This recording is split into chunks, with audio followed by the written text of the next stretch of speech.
Hey, ladies and gentlemen, welcome back to Offshore Live, number 12, with Charlie McCarthy and Billy Martin. Thanks for coming in, guys. Thank you. So, we're right before we went live, you were telling me a story about the Argentina race of 1978, was it? Yep. Yeah. What happened? Well, it was a rough race. They had really 30-foot seas. And we had run into problems in Argentina. I guess my big mouth got me in trouble. Anyway, when we went looking for the checkpoint, it wasn't there. We went to all these fishing boats. None of them had the flags. Finally, we came back, and there were the flags. One of the boats that we had already been to finally put the flags up. So we made the turn, came back in. I mean, now these are big seas. I've never seen water like this. At the start of the race, we almost lost the whole fleet. They ran us into a brick wall and made a turn right at the wall into 15-foot seas. So anyway, we came back in, and I forget who won. I think it was Vincenzo. Not Ballesteri, but the guy with the one of Chiga the, hotels. one of the Italian boats Yeah. came in ahead of us. Alitalia was sponsoring it. Right, yeah. They won the race by 20 seconds. Yeah, with him coming 20 seconds behind. The water was so big that we dove the boat through one of the 30-foot waves, tore off the deck hardware, and came out the other side still running. It was unbelievable. And so the checkpoint boat didn't have the flags displayed? No, I'm not supposed to have found the checkpoint. They had races down there where they said in English that the checkpoint would be here, but then in Spanish they told everybody it was over there. Gotcha. But also, let me just interrupt for a minute. Argentina and Chile were on war alert with each other, which meant there were no safety boats, no boats at all. One of the other boats, Bill Ellswick, ripped off an outdrive. His boat sank, Oh, wow. and they got into the raft and then waited there 4 or 5 hours, and finally a freighter or tanker or something going to Buenos Aires. Mar del Plata is 250 miles south of Buenos Aires. So they picked them up, and they radioed into race headquarters, "We're alive, but tell the crew just to bring the trailer back because there is no boat." Wow. So I can't, I hear these stories and I think of what we go through today. We were the last ones that seen them out there. Otherwise, they would never have known they were out there. Right. yeah, I mean, you've got to be 100 miles offshore, and they're picked up by a boat carrying ammunition or guns on Right. radio silence In Yeah. 30 footers. in Yeah. 30-foot seas. You know what's crazy? Like the amount of things that we go through today to pull off a safety plan. yeah, And then I laugh. I'm like, do you know what they used to do? You know, Exactly. We got 2 square miles to cover. You have any Yeah. idea what it used to be Yeah, like? You know, these are 180-mile races. oh, it's insane. I mean, there's no 45 miles down the Right, shoreline. right, and back. Right. It's like out. And by the way, this is the Southern Ocean. If you miss a checkpoint, Antarctica. Right. You're welcome. Right. Wow. So, how much time do you think you spent looking for that checkpoint? More than 20 seconds. I'd say, right? Good half hour, 45 minutes. So you'd have been a half hour in And front of you're that out there Italian with a boat. fishing boat that was out there fishing. Right. And all these big, they're probably 100-foot boats, they're all out there fishing, and we're trying to find a checkpoint that doesn't want to put its flags up for us, or put it up for everybody else. That's great. That's not right. And that's why since 1978, not only me, but a lot of other people, this is the 1978 world champion. Wow, that's cool. Yep. Argentina or South America was just, I don't know if it was just me or if it was everybody, but it was just terrible. I mean, nobody speaks English. Right. They had a television show where they gave me something to read that was anti-American. I said, I'm not going to read this. They said, well, we don't care what you say. We're going to translate it. I said, Don't make the subtitles say whatever they I want. said, well, then I'm not going on. 3% of the population speaks English. Right. Yeah. Wow. How'd you guys get the boats down there? You ship them? They put them on the deck of a boat. I'm surprised you guys didn't just race there. What was it, another 100 miles from Florida or something? It was a long way. It was a long way. I'm kidding. It was a 12-hour flight from Miami to Buenos Aires. Wow. Yeah, it's a trip, And huh? then you had to go from there, get the boats out of impound. Which they never got out. Right. They never came out. They were always in impound. Right. You paid them the first year was $100 bills. Yep. The second year was thousands. Yeah. Yeah. Yeah. I still have an engine down there Right. that I couldn't get out of customs because if Argentina didn't have that item, you didn't get it. Right. Yeah. You flew down on a 707 because they didn't have 747s. Right. So you're flying like this Right. all the way to Argentina. Right. Except Michael Doxford and his crew. They flew over on the Concorde from London to Buenos Wow. Aires. On a Concorde. That's Yeah. cool. That's Else- awesome. Ellswick chartered a 707 or 727 and flew it down. I was laughing. I don't remember exactly who it was, but I had Johnny Stanchion here, and he was laughing watching somebody on the TV saying he had a diamond mine. Like, I had a gas station. This guy had a diamond mine. Yeah, You know? yeah, I'm right. laughing. I'm like, man, it must have been so crazy back then. Yeah. You know? This was Ike Batista, I think. That's it. That's it. Yeah, Yep. yeah, Was a yeah. diamond miner. Yep. You know, and I'm laughing. I didn't know that. You know, and Yeah. Stanchion's like, I have a gas station. You know? Well, that one race, Betty sent her boat down, and the ship that it was on, the way they had it loaded, they couldn't unload her boat right away until they went upriver to unload some other stuff. And then the tide went out and the boat was stuck for another 24 hours.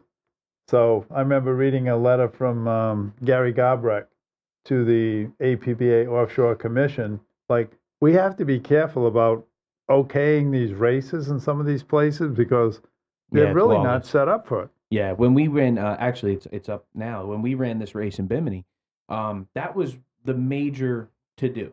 Everything else was fairly easy. Customs was tough. Yeah. You know, and that was in 2017, not in 1978. Yeah. So things are much different, obviously. But even that was a hassle. I mean, we all run like a taped up lead shot for weight, you know, Yep. and try explaining that to a customs agent because they X-ray the boats. Yeah. And so they're looking at, like, my green boat back then. I had to run 250 pounds to keep the nose Level. down. And they X-ray the boat and they call and they're like, we got to tear this thing apart. And I'm like, whoa, I can explain. I got all the lead out. And I'm like, look, it's just lead.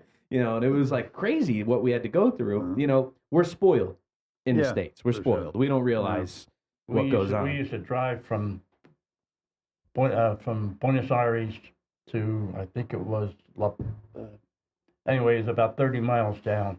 And every morning, we'd be pulled over by the policia. They take you out of the truck, and they're poking you with machine guns, Yeah. saying, T-shirt, T-shirt. So it doesn't change. It And doesn't matter can't- where you are. You can't say no comprende because then they think you speak Spanish. So now they really are going to get you. So you have to throw your hands up in the air and say, I don't know what you're talking about, and walk up, get in your truck and drive away while they're all pointing machine guns at you. And to get in the dry or the wet pits at Mar del Plata, that was all Army with the guns. Oh, yeah. Standing The around. hotel. You're staying in the Sheridan, and they got military with machine guns at each end of the hall and at the elevators. It's a real friendly place. I mean, they That's call crazy. ketchup spat. I mean, I brought my wife with me on that race, and we stayed in Buenos Aires for a few days to get used to everything. And God has a way of humbling people. We were out on Florida Avenue, which is like the big Fifth Avenue of New York, Florida Avenue in Buenos Aires. Walking along, here's a Gucci shop. My wife said, oh, Gucci. I said, well, take a look. So she went in. She said, oh, look at this bag and look at the price. This is a bargain. So she bought the Gucci bag, right? Because they made it around the A corner. year later, we're in New York, walking down Fifth Avenue, and she said, I said, get in trouble with the zipper. Go in here. They'll fix it. It's a Gucci store. So she went in, and the guy was excellent, very calm and very, oh, this is a beautiful bag, ma'am. Oh, but now, where did you buy this? She says, Argentina. He goes, oh, yes. They do great work, but we don't have a store in Argentina. Oh, no. But he said, it happens all the time. No problem, We were buying copper and brass, copper milk jugs and everything. This guy was coming over to the hotel every morning with a truckload. And I'd buy it and I'd take it and put it with the truck in the pits. So when it's time to leave, he says, I take you to the airport. So I said, well, okay. So he comes to the airport. He says, well, where's all the copper?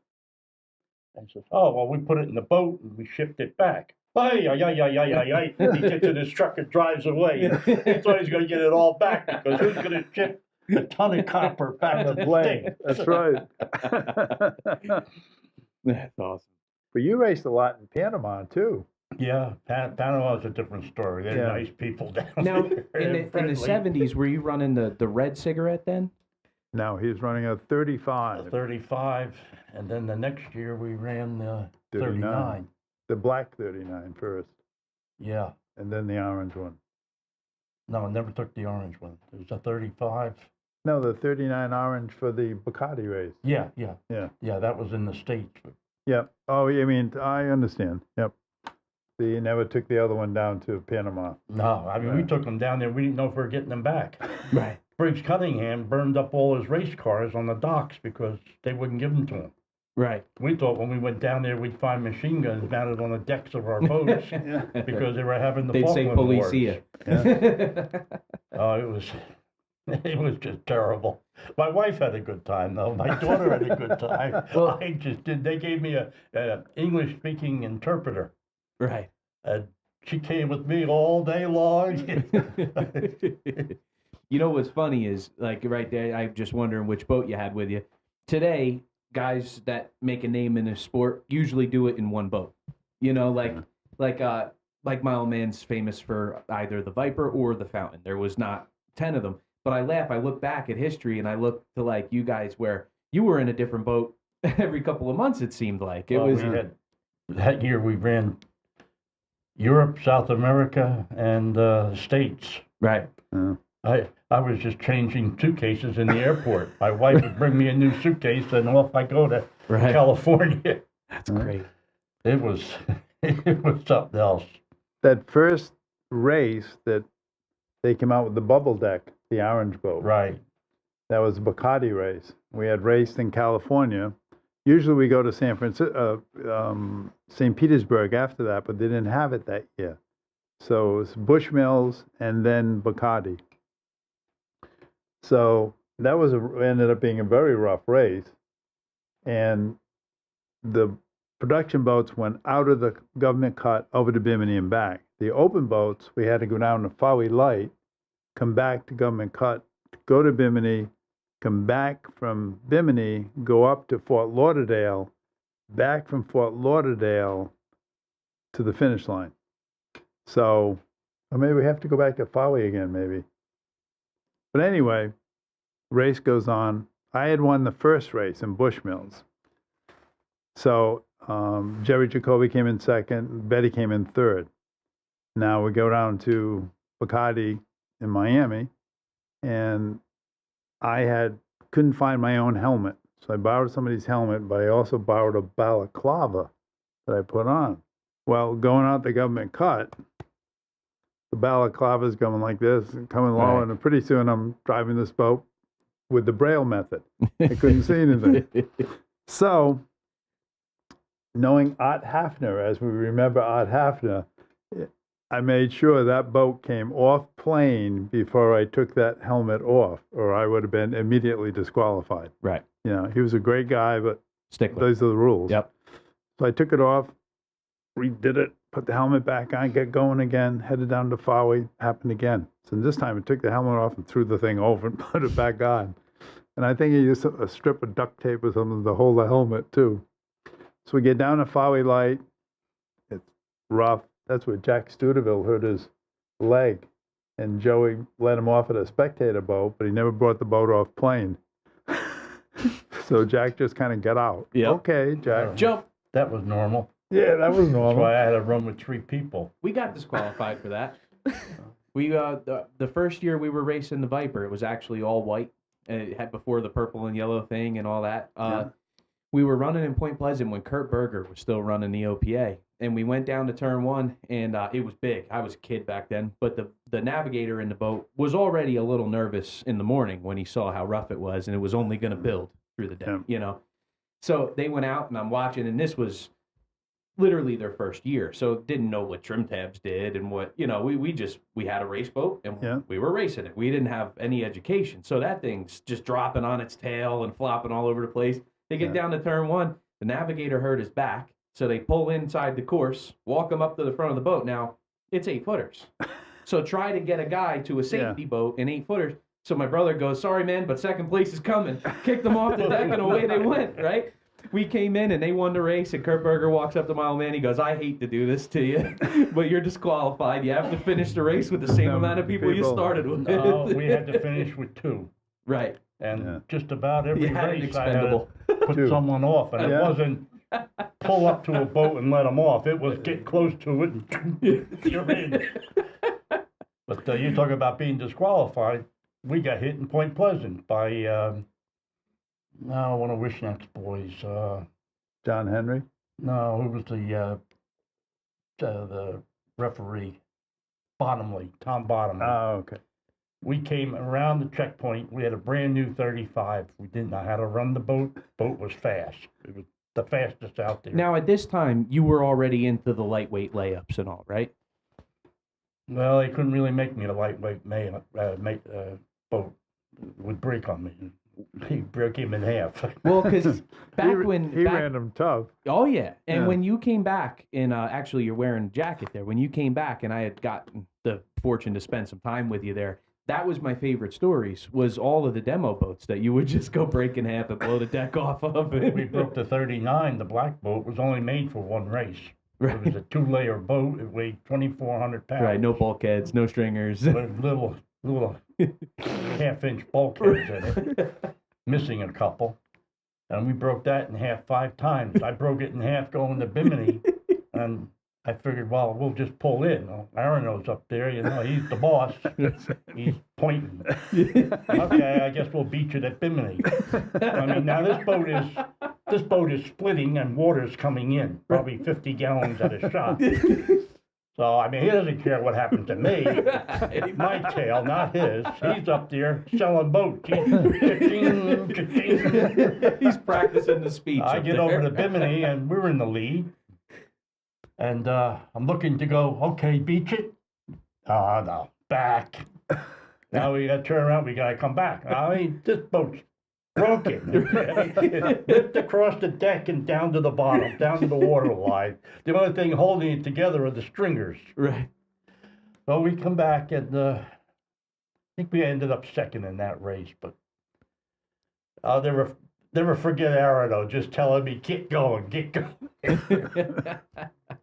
So I didn't mean to cut you off. So you got hit in Point Pleasant by Tom. Well, yeah, we rounded the checkpoint, and we're looking for smooth water. So we're going to find smooth water on the west wing down the beach. Mm-hmm.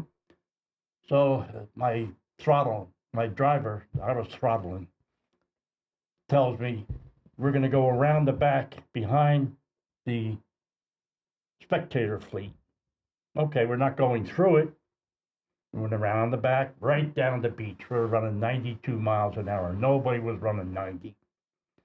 Down, turn, come back, down to Asbury Park, make the turn, and here comes Pinsky and Magoon. And what did we do? We shot him the bird. The 3 of us. We come in, no checker flag. Well, they already got to bottomly to get us disqualified for something. That we come in, we're a half hour ahead of them all, and we get disqualified. I think that was the worst For the worst one one I finger, ever had. We got disqualified for the 3 or one 4 finger times salute? that year. Come on. That's normal in today's day and age. I have buddies of mine that do that to me.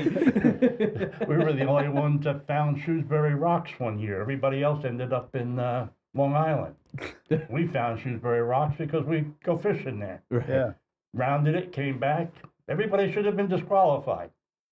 Oh, no. Yeah. Not only did they win the race and take their places, but they gave out Rolex watches. Mm. Well, Wishnak got a gold one. I got a silver one.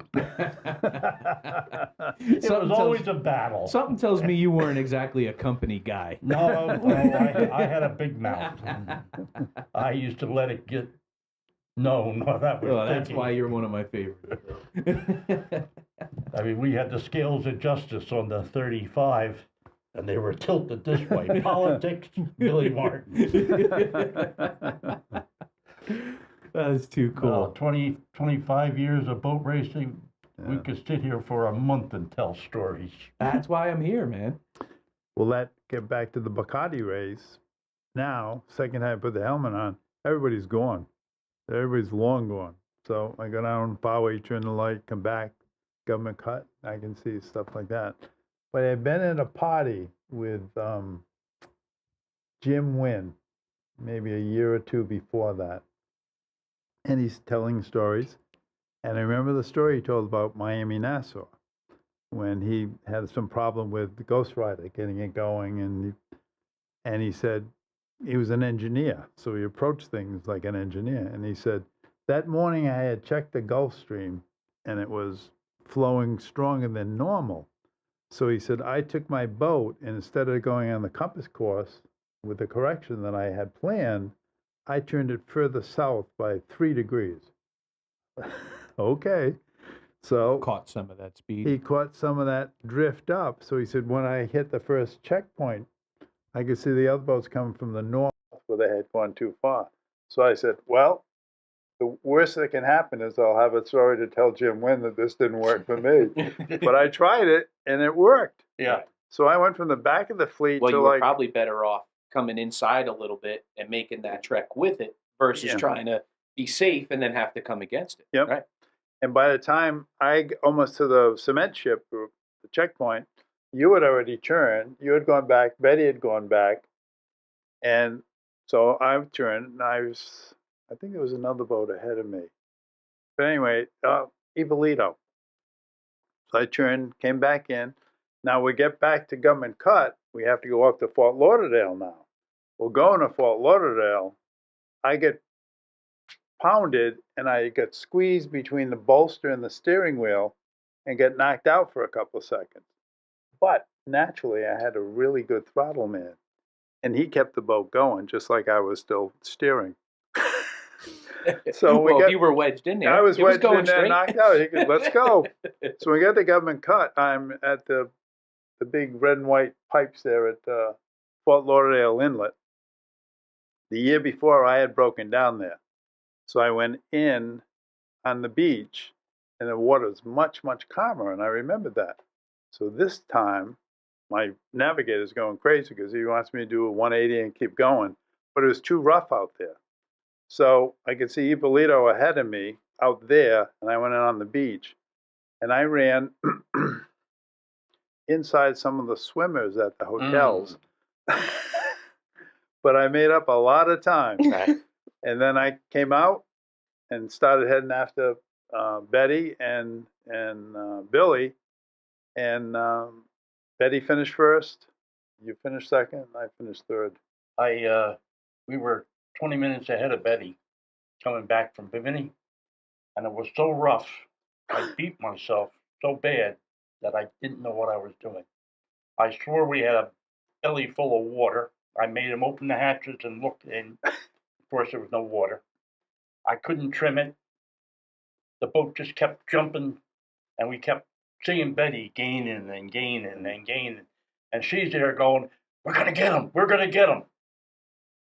I couldn't run the boat. It was the first time you run it too. First time you raced it. Yeah, but the boat was a heavy boat. We were Yeah. last coming out of government cut, and at the 1 mile buoy, we were almost in. I think we were running second, and it was a good rough water boat, Yeah. but just didn't have the speed. Aaron O was right when he built that boat. He said the rounded deck isn't going to work, Mm. and it didn't. It was a rounded deck, and the boat ran like this. Too much weight up top. It just it time walked. I mean, once we got the right engines in it, the boat finally, I think, got up to 90 miles an hour. We only got to 85. Right. But it would go through a mountain at 85. Right? You Right. didn't have to back off. Right. It's interesting. I talk to people sometimes, and they ask like about the design of the boats. Like if you go back, not necessarily all the way to the 70s and 80s, but even like the late 80s, 90s with the cats with the big wings in the back and all that stuff. People are like, what was all that about? I said, you have to understand, that was a brand new concept. Racing up until the 70s was not high tech equipment, Mm. And then if you look from the 70s to the 80s to the 90s, so we're talking 20 years, 22 years, it completely revolutionized. There was nothing that looked the same from the decade prior. I said they were trying everything they could to get the boats to run, Yeah. and it's interesting when you look back and you see like the different styles of the hulls were pretty true. I mean, the hull was a fairly simple concept back then, just get it to run right, run straight through the rough, and and then from there, all the manufacturers had their own tweaks and everything. But the decks, you watch like the trying different aero designs and different. Mm. It's so cool. Like today, you don't see too much of that. Like everything's fairly cookie cutter today. Mm. You look back, and that's the most interesting thing to me is you could run a cigarette in 1979 and run a cigarette in 1980 and not be able to tell that they're the same boat company. Right. Yeah, if you started in '63, the race boat was a flat bottom boat. Right. It wasn't a V. Arano came out with the bright idea that a V will slice the water and go faster. Right. Well, all of a sudden, everything's coming out as V bottoms, but the V bottom wasn't a true V. It was a V and then a round. Right. Yeah. And then eventually they made a straight V, and then they made steps in it, and we pick up 3 miles an hour by sharpening the strakes instead Yeah. of having a strake rounded. Yep. We'd sharpen that strake and take the hook out of the bottom of it. Right. There was more miles gained in the hull than there was in the engines. Right. Yeah. Right. Yeah, hull technology has come a long way, but I always attribute it to that research. I mean, the Yeah. stuff that you guys did, where you weren't just running in like when we go to a race course now, it's either flat or it's rough. There's no like preparing for the elements, right? Yeah. Where I'm going to be in the flats over here, but then it's going to be rough over there. Where you had to build a hull that could do everything. It's a wing and a prayer. You can tell the story best. Billy had a 30-foot Magnum made for a race boat. The only problem was there was no deck for it, right? You had to get it from Thunderbird. Right. Yeah. So Yeah, they got bought it from Thunderbird, and they brought that, put that, and that's the boat you used to win the America's famous Cup. America's Cup without the apostrophe. yeah. When we first started racing, my first gas tank was a 130-gallon hot water tank. And it was bolted in. Our first race was the Bahamas 500. And this boat ran boom, boom, boom, boom, boom, boom. And we had raced around Long Island in a Switzer craft with a pair of 110 Mercs on it and two 55-gallon drums strapped down with strapping wire. A Switzer wing? No, it was just V-bottom. V-bottom, Yeah, okay. one of those, I think it was maybe an 18-footer. Yeah, 16 I know footer. the one you mean. Yep. And we broke down, and I pulled in, needed a coil. I got a coil. They called the race off. And this is how I got into it. Donzie Blue Devil passed me. They were coming back. They called the race off at the end of Long Island, and I seen this boat coming. Vroom, vroom, vroom. I mean, I'm running dragsters, and I'm playing with boats at the same time. And here comes this monster boat. I think it might have been a 30-footer. And I call up the street. I call up Rogers, and I said, Roger, we're going ocean racing. I mean, you work all week to go 9 seconds, and here you can go out here for hours and run. Right. I went to Lures. Somebody told me there was a race boat at Lures. So I get down on Lures, and here's this big black monster, 25 foot. I mean, it would fit on the deck of my 40-footers. Yeah, right. Oh, this is it. Buy that boat, and we put an engine in it. Of course, it's a race motor. Yeah. And we go out there, we run it, it goes, round, round, round, round. Seizes up. Yeah. Well, we got tight clearances, you know. Right. I'm an engine man. Yeah. So finally, we start learning that you got to open up the clearances. Right. And we learn about wiring. We learn about fuel systems. Mhm. Everything has to be checked out between every race. Every single nut and bolt and wire and hose in that boat has to be gone over, or you're not going to finish. Right. And when you go back into the 60s, we were building all the equipment for the people that were buying boats. Nobody knew how to rig these Yeah. boats. Right. We had Jack Studeville. I had a guy from Lake Apacon that moved to Florida. He built me a couple of boats. Bobby Davis, Lake X built a couple of boats, but we kept learning and learning and learning how to wire boats. And I mean, even the wiring, you don't use the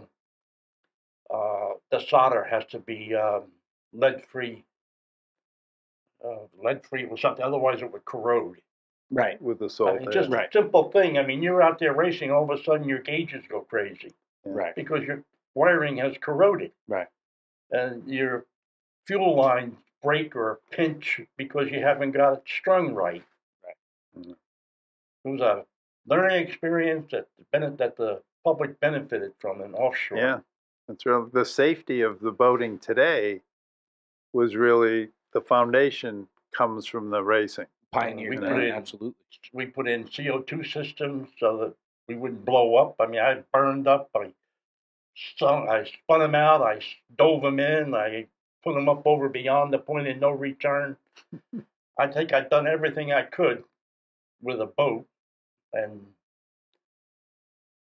really didn't get too hurt. Right. The race that he won that Red Christ put on, Red was trying to promote. He was a great promoter about get a lot more boats, get a lot of this going on. So he decided that he would call it was going to be held in Nassau in the Bahamas. And he decided he would call it the America's Cup Offshore Powerboat Race. Well, the only problem is he left the apostrophe out. And because of that, he thought the America's Cup Sailboat Group was going to sue him, bring him to court, it'd be all over the New York Times. He'd have tons of publicity. They ignored him. So, but the racers showed up to race. They don't care what we're racing, Right. or what it's called. Let's race, Right. And Billy won that race. We took, it was 3 races. We took 2 seconds, and then we won. And the last day, it was rough, and this Magnum was a poor excuse for a race boat. I mean, it was a bow rider, and I decided that I'm going to run as hard as I can. I'm going to pass Ballesteri, and we're all going to wave to him like we're having a great time. Well, we just destroyed Ballesteri, and he chopped Slowed the it. throttles, and they just followed us the rest of the race, and we won. It's all psychological. Oh, Yeah. well, and I was going to bring that up, is it must have been really cool. Today, like, I can only speak to what I do today, right? And a lot of what I did as coming up as a young man in the green boat was I would demoralize. We'd go out on the parade lap where everybody's supposed to just kind of get their bearings, figure out the race course, because it's very tight racing today. So guys got to really, whereas you guys were navigational, they need landmarks to not miss those turn buoys, because if you change a degree, whereas for you guys that translated into a much greater distance, For these guys, now if they veer off the course, there's 13 other boats that are following the course. So, if like the whole coming back and it gets kind of crazy. So the parade lap's supposed to be a 35, 45 mile an hour, just get your bearings right. Yep. I would go out and I'd wait and let them go 15, 20 boat lengths ahead, and I'd get the green boat running good. And that thing was tiny. I mean, even when I ran in Class 6, 26-foot boats compared to that, which I'd love to have a conversation with Alex, but they call it a 24. I've measured it. It's 22. Yeah. And I'd get a running start at them, and I had a Class 1 motor in it. It was a 510 with the Oldsmobile heads on it, and it was 13-to-1 big compression motor. I'd get it all the way wound up and get coming from 20 lengths away and hit one and come down in the middle of the pack and look at everybody like, yeah, you know what I mean? Come on. And these guys are like, it's rough out here, and here's the what's up guys just having fun, Yeah. And I would come in from the race, and they'd be like, you're out of your mind. And that's what did it. They wouldn't, even if they had a shot. A lot of those guys are phenomenal racers, but they wouldn't come. They would watch the green flag go up, and that thing would get its attitude and get running, and they'd go, let them break. We're not going after them. And that's when we could kind of start to play your game, where you set the pace and then reel it in, right? And that was a lot of fun. And I missed that. The designs would take like a significant leap, and you weren't really sure what it did. I was just talking to Sammy James the other day. We were talking about the 1965 Miami to Nassau race that he won with 007. Is that you? Was. Let it ring. Oh. Don't worry about it. It's all right. It's no big deal. It's okay. And he was working for Thunderbird at that time, which had purchased Formula, and that was part of Merrick Lewis's group. And he had raced over to Miami Nassau on a Thunderbird. And then he got tied up with something, and he went back, and he thought, he was going to take the boat back. The boat was already gone. So he's walking around, he bumps into Bobby Moore. And Bobby says, well, you looking for a ride back? He said, yeah. He said, come on, Naki and I are going to take the Donzi, 28 Donzi back. And he said, I got on that boat, and it was like, I had just come the other way on the Thunderbird. And he said, the next day I went back on that boat. That's a race boat. He said, that's how much difference that was, that, just from a year or two. Right. And well, that's like we had the lures. And I went to Magnum, and there's Arano and Naki putting that 27 together, the little ski boat. Oh, yeah. I mean, that's what it looked like, was a little ski boat compared to all these high-sided boats. Right. And I told Don, I said, one day I'm going to buy that boat. And, yeah, Sonny, come back when you got the money. So that next race, I set my boat on fire in Key West. The cast iron fuel tank, the 130-gallon fuel tank, broke loose, and the fuel line got caught between the mount and the side of the boat, and it cut it and set the boat on fire. And here we are with probably 100 gallons of fuel in it. So we put the fire out. And, well, anyway, that's another story. But we did get that 27 Magnum, and it broke all kinds of records. I'm always finished in the top 5 overall against the twin engine boats with it.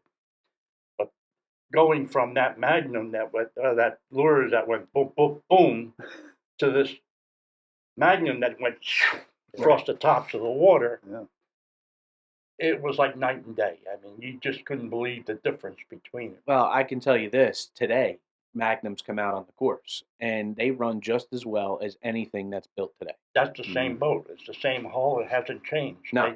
They didn't put steps in it. They didn't put different strakes in it. And I did see they actually built one, a 2021 edition. I don't know if you've seen, there's a group in Florida that completely restored one, and it's gorgeous. That's Katrin's son.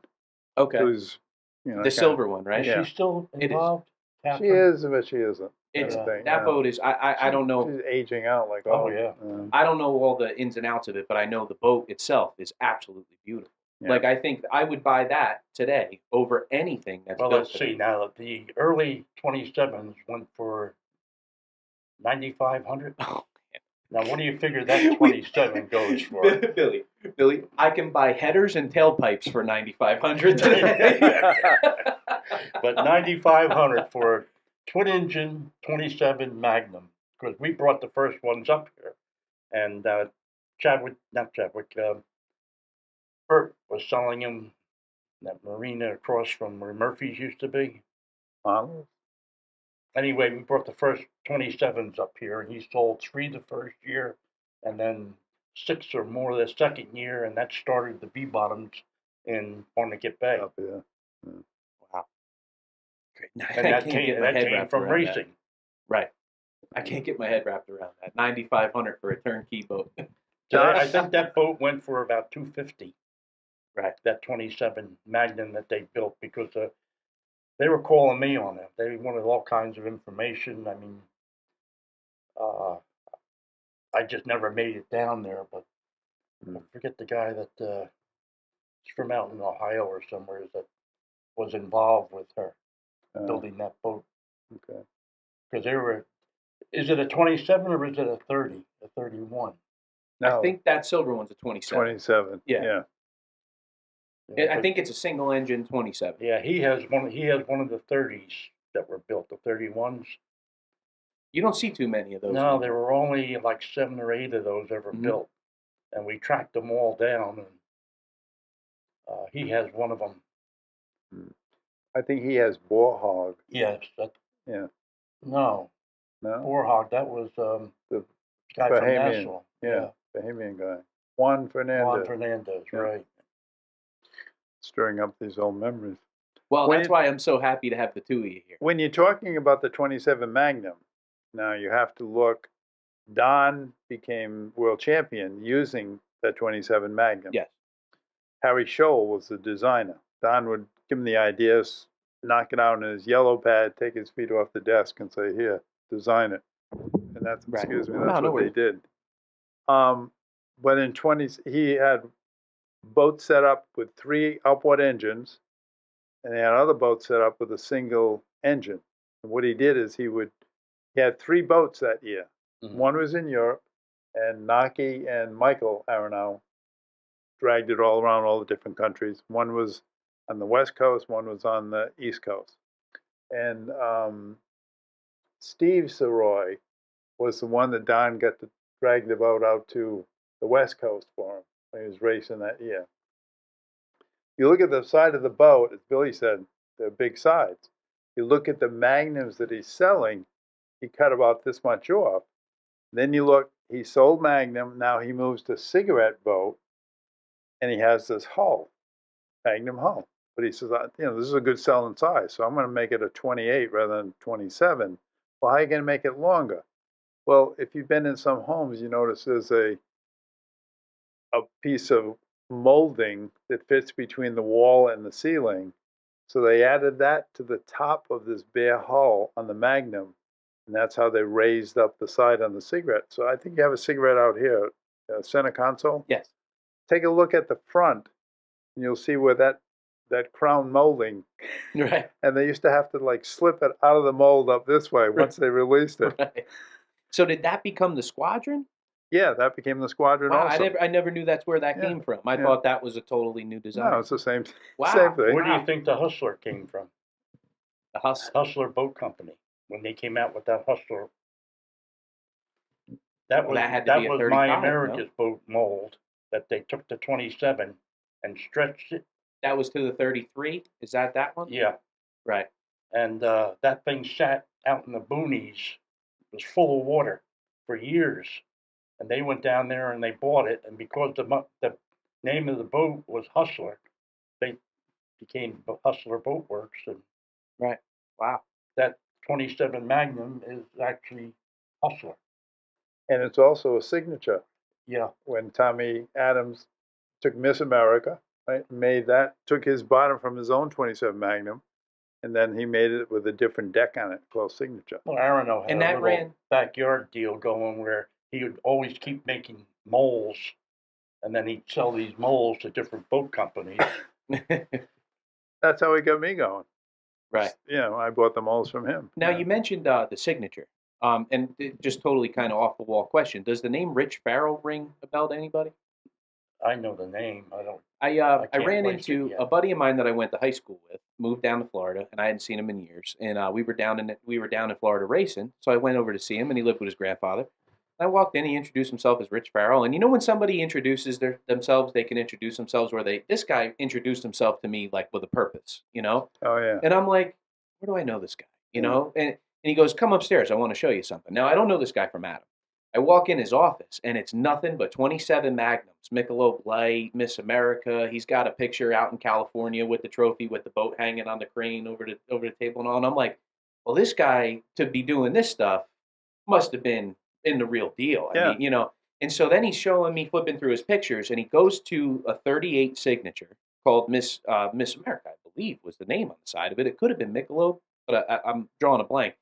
That had to be one of the prettiest boats I've ever seen. I mean, he had a picture of it, just kind of bent out of shape a little bit, flying, and I'm like, wow, what a gorgeous boat. And that's a name that had never hit me. Like, I never understood where Signature came from or how that came into the fold. Yeah. It was a totally new discovery for me a couple years ago. Yeah, that was a block down on the left-hand side from Cigarette.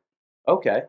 They were all lined up there. But Cigarette had the main building, the layup in Don's office, then the building 2, and then building 3, and he was on the other side of that. On the other side of it. And he had a big poster. I remember that. If you walk in the yard, you look at it. There was a big poster and it said, "If you like Cigarette, you'll love Signature." Really? Yeah, come on over, type of thing. Wow. But in Michelob, because I know Bernie did.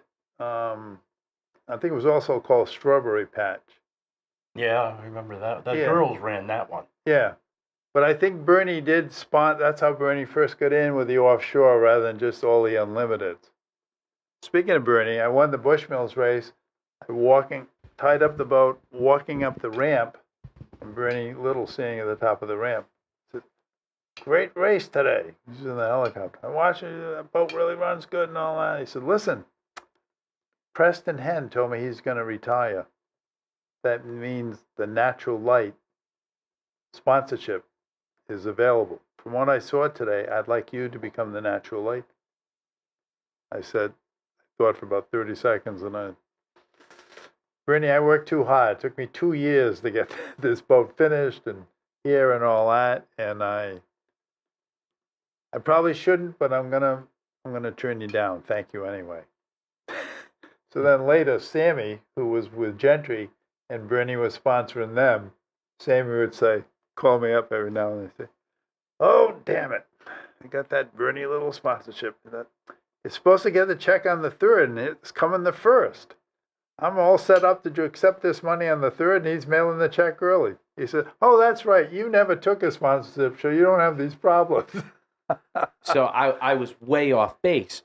It was called the Jazzleberry Patch? No, Jazzberry. Jazzberry Patch. Right. That was that. So I just happened to, a buddy of mine I went to high school with, Yeah. and then he knew I was in Florida for a boat race. So I was stopping by to see my buddy, and he's like, "You got to get him upstairs. I want to show him all my stuff, you know." And I just thought that was too cool. He passed away last year, Rich, and just super nice guy. Had such awesome. I don't remember that boat. He said he ran for 3 or 4 years. He did all the California runs. He raced against Arnow a couple times. So I was assuming maybe you guys would have known him. But He might anyway, have been a crew guy and some, navigator or something like that. And possibly. I really don't know. I only got to talk to him those few couple times. But that was where I discovered Signature, and I was like, wow. I just, for whatever reason, never heard of them. You asked me earlier about Coyote and Banana. Well, and that's what I wanted to get to. So kind of, where did Banana Boat Company start?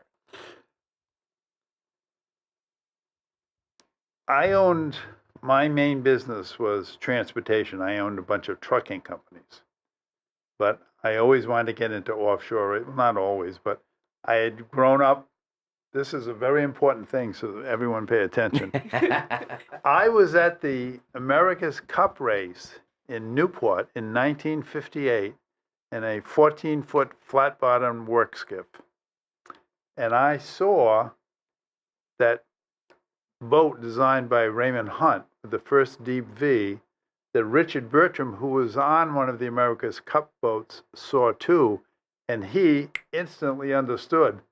That design is unbelievable. I was simply saying, that boat's really fast in rough water. And that became Bertram, and I went off to have another summer with my flat bottom skiff. But I started racing that year in OPC. I had a 14-foot, like a yellow jacket. And out of Newport, around all of Narragansett Bay, up into Fall River and places like that, 84 miles. So my class, which was limited, APPA limited to 40, I had a 35 horse. I came in second. Came back the next year with a 40 horse. I'm not fooling around here. And I won. Right. So I thought to myself, this might be easier than becoming a professional baseball player since I have no talent there. So I started racing and moving up, and I got into a racing craft with a 110 horse outboard.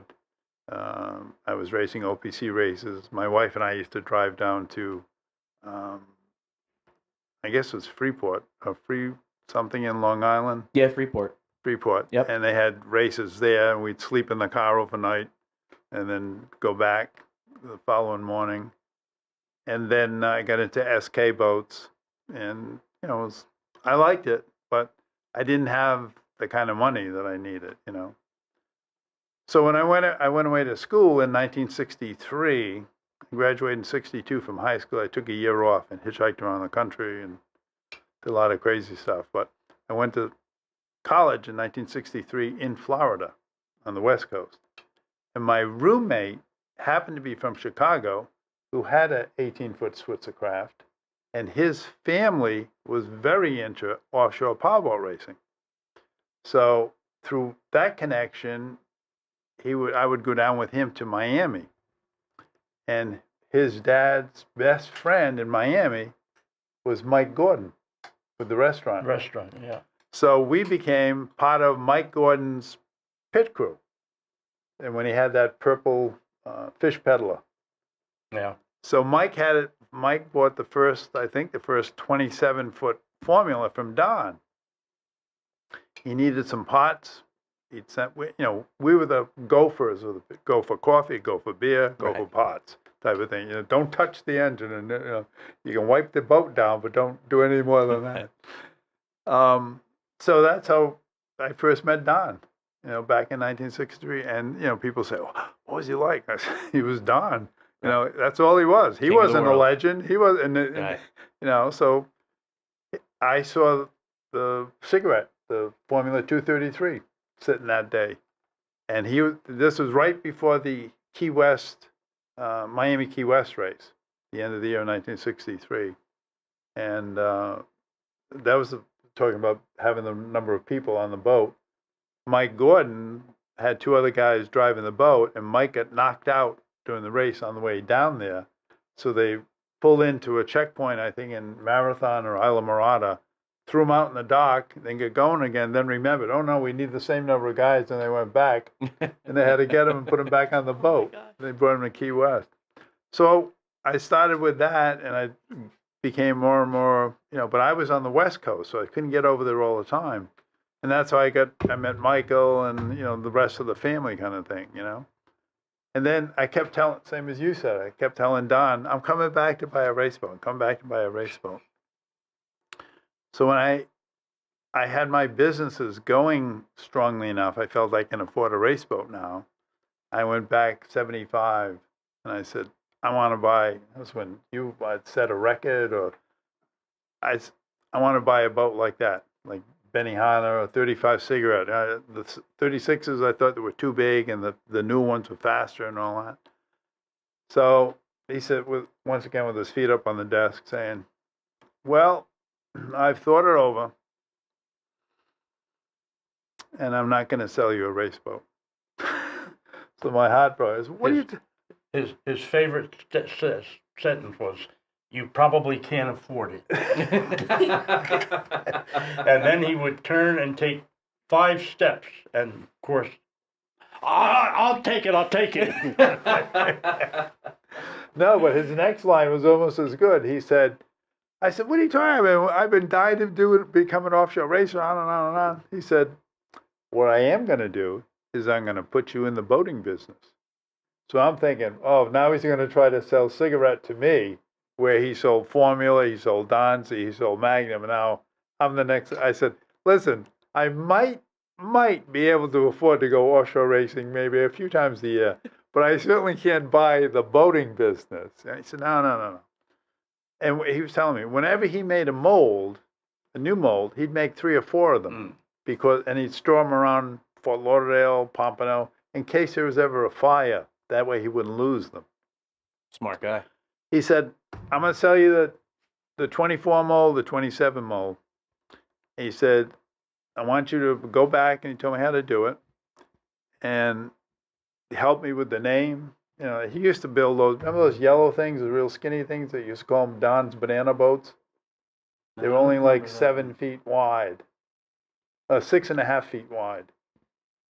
No, I don't remember that. Anyway, he said, use a name, don't use a name that's marine connected. No, use a name that's anything different, like Formula, Donzi, that type of thing. And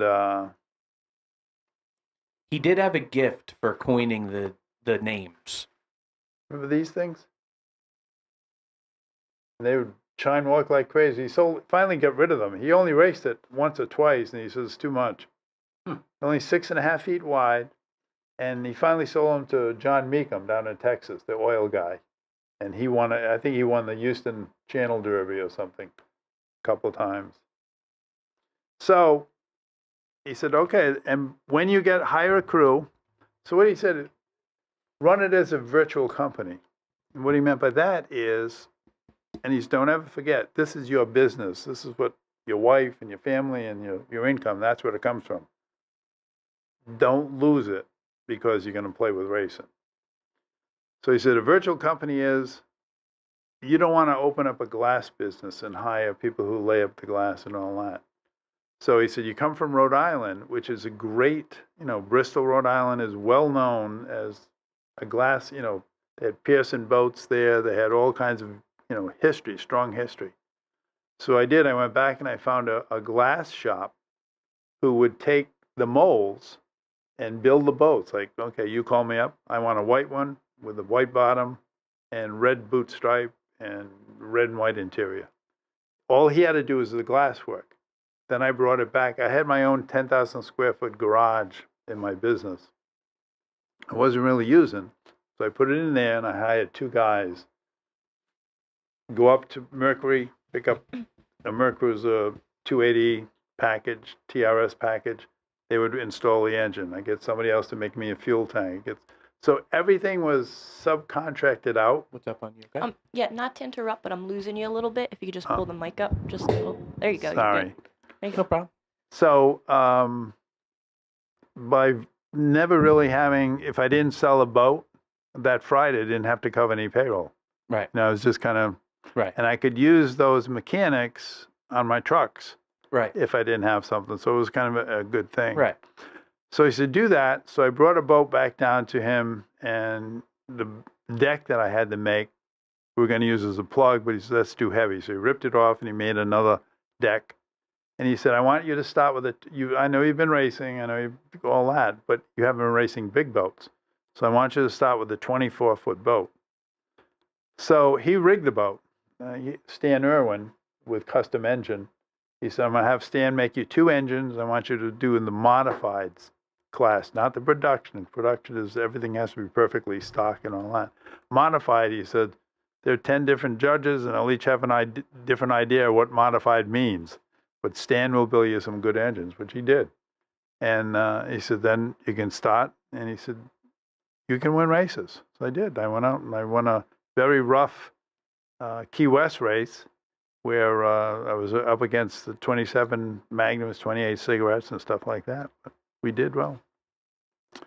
So a couple of years goes by, and I decided I went down to see Betty at the World Championships in '77. So my oldest son and I rented a plane, seaplane. Even I don't know if we ever landed in that day. The water was so rough. But we flew over the race and watched it and all that. So when I finished, I ran into Don, And I said, I think I want to move up to open class. Now, he said, don't forget, the reason I'm doing this, the most important thing, the reason I'm doing this is all the money that you spend racing is not racing.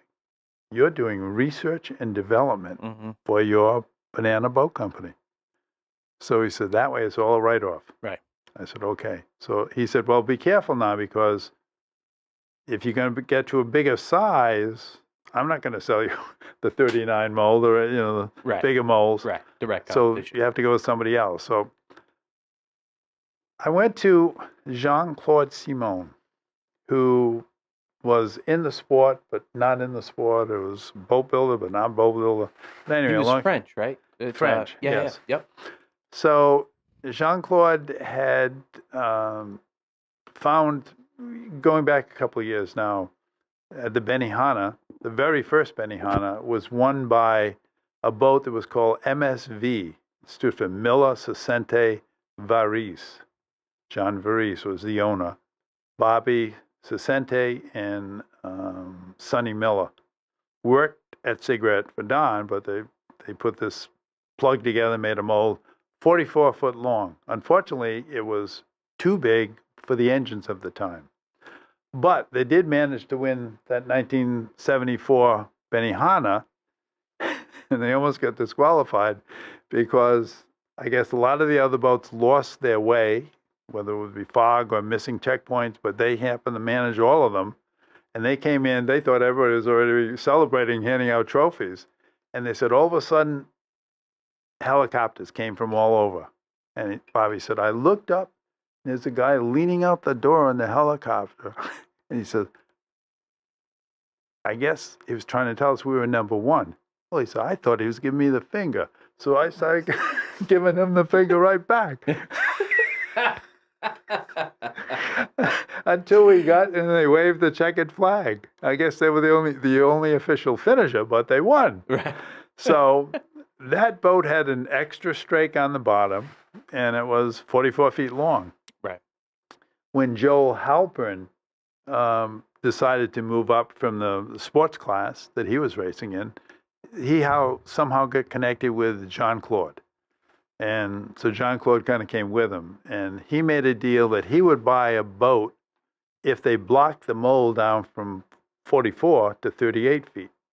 And those became the beep beeps. Okay. All those white beep beep boats. Right. Okay. So I said, I ran to Jean-Claude down in Key West too. And I said, listen, I'm interested in getting, can you get one of those boats that Halpern's running? Oh, he said, I'm designing a whole new boat. So I said, well, tell me about it. So he started telling me about it and all that. And I said, I'm interested. How long will it take? Oh, I'm very far into this. And so I talked to Don again, and he said, the main thing you should do with new design, make sure the strakes are wider. So on the chines, 5 inches, the next chines in 4 inches, the bottom chines 3 inches. And he said, you don't need the extra strake that MSV has. That's enough. And that will give you almost 1 foot of planing surface in the back. Right. I said, okay. So I talked to Jean-Claude about that, and I said, yes, that. Then he had this corrugated aluminum deck or whatever. Come to find out, some guy in Italy, Paolo Cagliari, that's his design. But Jean-Claude kind of took it with him when he crossed the Atlantic, and they're putting it on everything. And I said, I don't want that. And Don said, the wind against that is going to keep the boat in the water. It's almost like a spoiler on a car. So he said, cut it down and come up with a windshield that looks like your banana boat. Then it's something that, okay, that's just a bigger banana boat. Right. And he said, when you make it, see if he'll make it even, perfectly even, the last 4 feet, so you can block it, and then you can make a 34-foot boat out of the same mold. So later on, you'll see less photos and stuff like that of Miami Heat. There are a lot of things like that. But anyway, the original deal was he was going to start this new business. I was going to fund it to a certain point. I paid him for the 38-foot race boat, and I paid him for a 34-foot boat because I was going to do some production class racing too. I had another customer Chuck, who bought a boat from me, 34 foot. So I put a little cash into it. Well, that was in the fall of 77, and the first boat I had delivered was my 38-foot race boat in late summer of 78. So I had missed so much of the racing season. So anyway, but I had done a lot of production racing in other boats. Some of my customers had moved up, and they asked me to drive and stuff like that. So then I win the first race. I didn't lead the whole race from beginning to end because Billy Ellsworth got ahead of me for about 30 seconds. But after that, we were gone. Right. And I didn't go to Mercury for engines because I knew I wasn't the top of the list. You know, like Billy and Betty. And these people have proven what they can do. Right. You know, let's see. These engines are 625 horse, and we've got one down here for 300. I'll sell you that. Thanks anyway, you know. So I went to a company called McBetts, two partners in it, John Betts and John McNamara. Yeah. Yep. And they had built the engines for Stan Pike's boat, the Sutphin, 30-foot Sutphin Inferno, the year before. And the boat was great. I mean, the engines were great. So John said, I'm going to do something different. We're not going to build your engines with fuel injection. I'm going to put two big 1050 carburetors on each engine. And he said, I can give you more torque and give you more horsepower. Be easier and cleaner to do it. I said, okay, whatever you. And boy, that boat moved. Yeah, he was right there. Yeah. We took the fuel injection off and put two 1050s on it. Yep. And gained a lot of horsepower from it. The injection wasn't capable of metering the fuel to make the horsepower. So I win the first race. I show up the second race, put the boat in the water. We're at the foreign ambassadors. And I was walking with Rocky, as a matter of fact, walking through the lobby. And the guy comes up to me, Charlie McCarthy? I said, yeah. He goes, you've been served. Excuse me? He said, you've been served. Jean-Claude wanted me to change the name of the boat, that it was no longer a banana boat, now it's a Coyote. Okay. So this is on the weekend. So I called Don. I said, he goes, first of all, get the boat out of there before he impounds it or done something stupid like that. And secondly, he gave me the name of a lawyer friend. He said, this guy will stop it. So I called Ted Theodoli, and I said, I got a situation here. I need to move the boat. I need somebody safe. So I moved it down to Magnum. They put it inside for me and till the day of the race and all that kind of stuff. But so ultimately, you ran it as a Coyote for a couple of years there. Well, let's just say by the time I had finished 79, which was that year, I'd gone to these two races. I was ready to go to Detroit, and there was a nationwide truck strike. Don called me and he said, do not even think about going to the race. Take care of your business. So I did with that. Next race I came to was Benihana. We ended up blowing an engine. So by that time, I was like, my business was, I was either building companies. I built a conglomerate that had basically 17 companies underneath it. Right. Mainly in transportation and leasing, which got me into finance and all that type of thing. I ended up my career in 2010 as chairman of the board of a regional bank in New England, just under $1 billion in assets. Wow. So paying attention to the business. Right. So I took the rest of that year off, focused on the business. The following year, I hadn't intended to race, but I get a nice phone call, and the gentleman says, "You still have the boat?" And I said, "Yeah." He goes, "Well, we have a sponsorship that sponsored another boat for the first race, which was no longer Bushmills, now it was somebody else sponsoring. And but we want a bigger boat, a proven boat." So okay. So he didn't tell me who it was, and everything he said, like, "Well, what would you need?" And I said, "Well, and have to paint the boat, have to paint the tractor trailer, have to get all new uniforms, get new helmets, get new jackets, get first class tickets for my wife and I, and to the races. I need 2 helicopters." And I'm just saying, whatever comes into my head. Whenever they stop you, you just keep going. Yeah. Okay. And a tulip in a, palm tree or whatever. And the guy kept saying yes. I said, okay, then, all right. So he said, well, come on down. Do you have to get to New York? And I said, oh, yeah, I have a lot of customers in New York, and I get down there a lot. So he said, well, come on down. We'll have a nice conversation. Give me the address. Still no name. I have no idea whether this is a sneak attack from Bernie trying to get me to be the natural light guy or Disneyland. I had no idea. So I go down and go upstairs to this, get off on the right floor, and the elevator doors open, and it says, Economic Development Office for the government of Puerto Rico. So I went in, and the conference room, and they said, oh, nice to meet you. So the deal was, Puerto Rico is a commonwealth. It's not a state. So every bottle of rum made in Puerto Rico that's purchased in the United States, part of the price that we pay is the federal excise tax.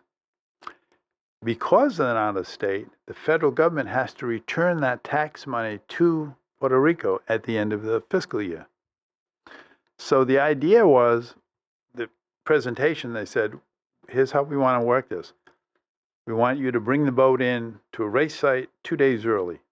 We will get our distributors and liquor buyers and, all that type of liquor stores, whoever gets our stuff out, we'll have them come and I said, well, I'm not going to give people rides on the boat 2 days before. No. Just have it set up on your tractor trailer and we'll build a stand and they'll come and they'll see it and all that kind of stuff. I said, okay. So then what happens? Well, the night before the race, we're going to have the biggest party ever seen. And it's all is invited and all the drinks are free. But you drink martinis, you drink old fashions. We're going to make you a martini with rum and make you an old fashioned with rum. Because we want to break this American consciousness that rum and Coke, that's all there is. Right. So he said, then, we'll get people drinking that and enjoying them, all that type of thing, and hopefully it'll stick. So I said, all right, what I'd like to do, because I find it much easier to do a business deal if we can quantify it. So I'd like to know, we're going into Point Pleasant, for example, the geographical area, how many cases of rum were being purchased before we showed up? Right. How many are purchased during this weekend? And then I want every month a report of how high that's staying after we leave. A receipt for your worth. Right. Yeah. So we did that. And I said, by the way, as I was leaving the meeting and everyone's agreed, okay, this is a good deal. I said, by the way, how much money did the federal government give to you? And they said, last year, and that would have been I think the last reported year was 1978, $345 million. And I said, wow. Well, that's the reason why you didn't flinch when I just told John here that I'd be restructuring that. No, the prices that I quoted you're going to double now, and I appreciate that. $355 million. 345 in 1978. Yeah. Wow. That's just a portion of it. Don't forget. Right. Now, here's the key. It's not Bacardi. It's not Don Q. It's rums of Puerto Rico, which means all the brands. That's incredible. Yeah, and also so incredible that, as you notice, if you look through the annuals of offshore racing, there are other Don Q and all those others, because once the natives of Puerto Rico found out that this is a great sponsorship, the guy from Rhode Island didn't get it anymore. Oh, man. Wow, that's incredible. I mean, to try to wrap your head around that's an enormous deal. I mean, that's insane. But I had sold a boat to a friend of mine, one of my own boats, banana boat, and he was a top executive in Philip Morris, which, okay, I go down and see him. We'd have lunch in New York and all that. But the 70s was a very unique period in promotion and advertising because the cigarette companies were no longer allowed to have television advertising. Mm. However, those budgets were still over here. They didn't know what to do with them. Right. So he said to me, I sold him a boat, loved the boat, and some of those people loved the boat that went on. And he said, listen, can you take like a couple of weeks off? I said, yeah. What? He said, going to Europe, and I'd like you to be my guest. Sure, I'd love that. So we went to Europe, and he took me to Wimbledon, Virginia Slims. They sponsor that. He took me to the French Grand Prix, Marlboro cigarettes. Now, Marlboro in Europe was jet set. It was that very elitist type of, where Marlboro in the United States is the cowboy, Cowboy the colors. Marlboro man type Yep. of thing. So he said, and I learned all these unique, facets of Marketing tools. marketing stuff like that, Yep. and how to put together promotion, and like really. It's an extremely intricate world. Yeah. There's so many different avenues. I mean, through OPA, I've learned a bit about it, and Hmm. you can really appreciate in today's day and age, looking back at what you experienced there, at how critical that was Yeah. in the developmental process of Offshore today. Yeah. Because today, coming past the sponsors, pretty much impossible anymore. So you look back at that was so important. We wouldn't be where we are today if it wasn't for that specific thing. Well, they eventually ended up sponsoring Marlboro, sponsoring some because they felt it was elite enough that it could tie the Marlboro brand in with offshore racing. Right. But they sponsored races like in Lake Luzon. No. Right. Lake Geneva. No, we're talking about ocean. Right. No, we're headquartered here in Switzerland, so we want to, okay, I understand that, Right. But they asked for other ideas, like what can we do with tennis, or what can we do with, can we? Right. But anyway, I had a couple of great weeks. I guess that's what I was with Arano, experimental and development, There you go. because he never argued about giving me a new boat. No, Billy got his boats. He I didn't got buy all my them. boats from Arano. I got the 35. I think that cost me $9,000 or $12,000. I got the 39 black boat for free. The 40-footer was Mercury. They couldn't own it though, so I Yep. had to. Yep. The 39, 239, the blue one and the red one, they didn't cost anything.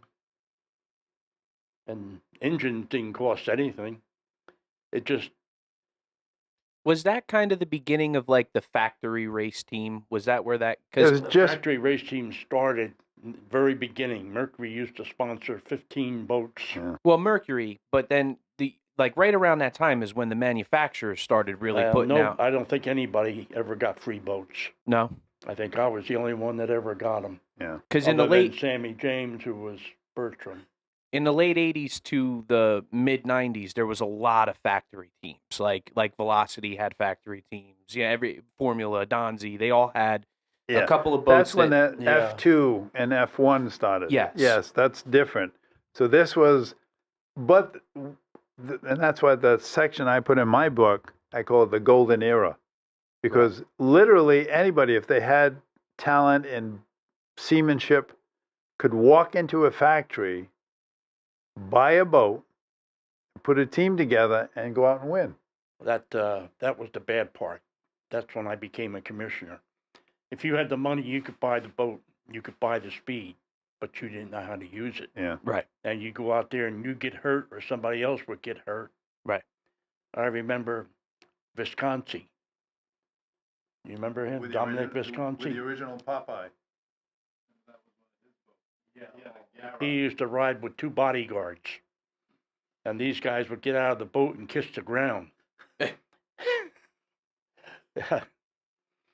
Back to the America's Cup. I once, at the furniture show, I met John Connors. I had my sales rep take me up to meet him. I said, I got to meet this man. He said, what are you going to do? I said, I just have to meet him. I'll be good. I go up and I meet John Connors. Well, John Connors was in arrogant man. He'd get on the radio and the smoke pots and the muscle boats. And of course, he's a big rag man. I get up there and Mr. Connors, I said, we have something in common. And he looks at me and goes, what do we have in common? I go, well, we both won the America's Cup. But I didn't get mine back. Oh boy. Oh man. Perfect. Perfect. It was. My sales rep drags me away from him, and his face was red. There was smoke coming out both ears. Oh man, I wish so badly that the heyday of Offshore was documented better. You know, Yeah. and this, it's so cool to have you guys here. You Well, elaborated to and that's what I was going to get to. You elaborated to your book there. What's the title of your book? I have a series of books, and they're called Blue Water Warriors, and they're done by years. So this represents what I call the golden era, from 1970 to 1980. All the boats in this. This is Rocky's boat on the cover. And the book I'm working on now is called The Innovators. And The Innovators covers from the middle of the 1950s through to 1969. Right. So by 1969, which I have in here, a picture of Don, Right. this is the standard if you want to win. A boat that's at least 30 feet long, with staggered engines, with a crew of 3, with multi-fuel tanks that enables you to go way out of sight of land or anything like that. And that standard, you could still win a race in 1980. Right. So that was it. You know, not until after 81 or so did they start getting like the 41 Apaches and the bigger boats type of thing, you know? Now, what was right around that era? The Apache really came in headstrong. You know, that it kind of switched pretty quickly there to the standard was Apache. What made the Apache different from like a 39 cigarette or a 35 cigarette? Just the extra length? He had better equipment, meaning drives were better, the engines were better. Don't forget they got the Lamborghini engines. Right. You know? That they didn't work, though. Well, that wasn't that. They were still, Merc Cruiser was still the number one. Which one was famous for those Lamborghini engines? Was it In Excess with the Y pipes and the Lamborghinis? I'm trying to remember. No, I think Keek Aker he had an unlimited budget with Kramer. Right. So I ran his design actually. So earlier I was telling you about that Class 1 motor I ran in the Green Boat. That was a motor that was built and designed by Keith.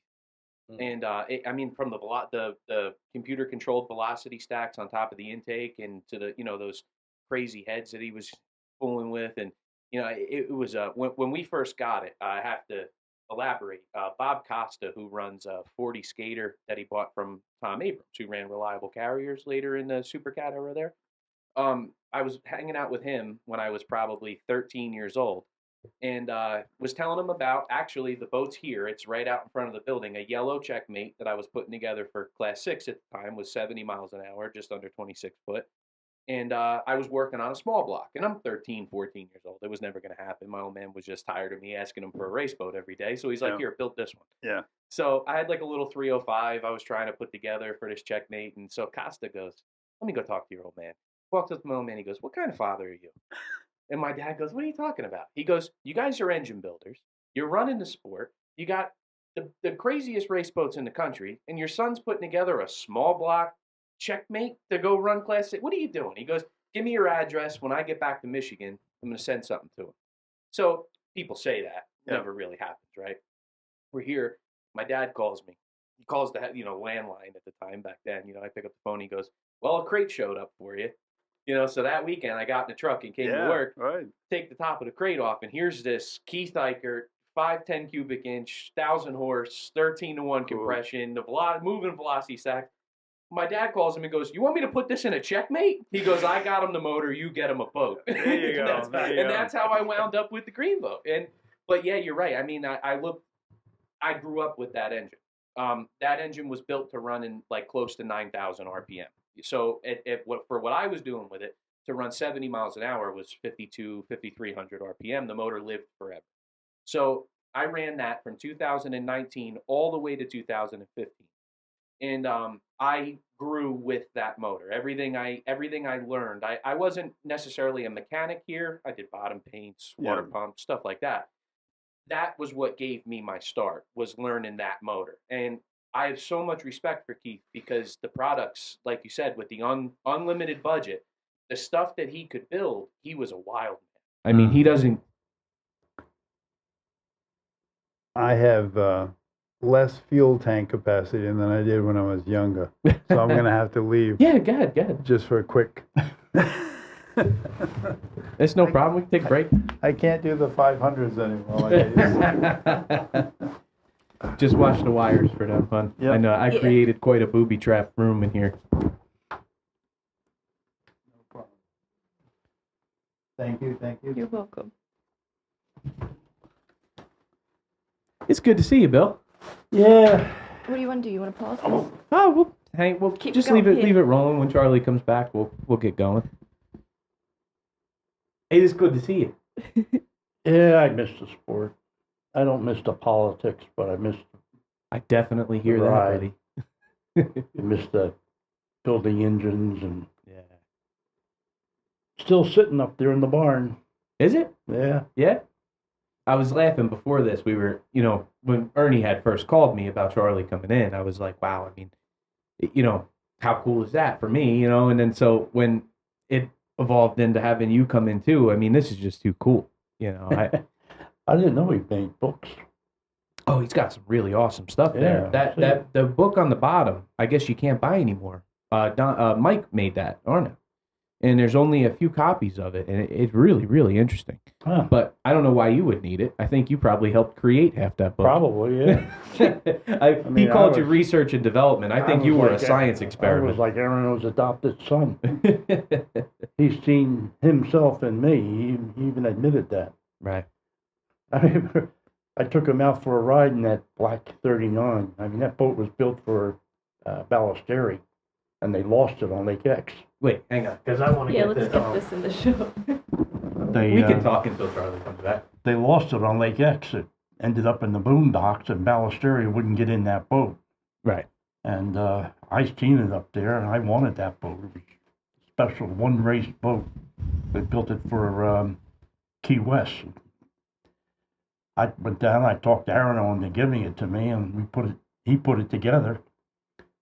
And we went out for a ride, and he was throttling it, and we were running, and boat's running 82, 85. So I knocked his hands off the throttles, and I grabbed the throttles, and I was trimming it. And a boat went up over 90 miles an hour, 92, I think it was. The skin on his face went back around his neck, and it was flapping.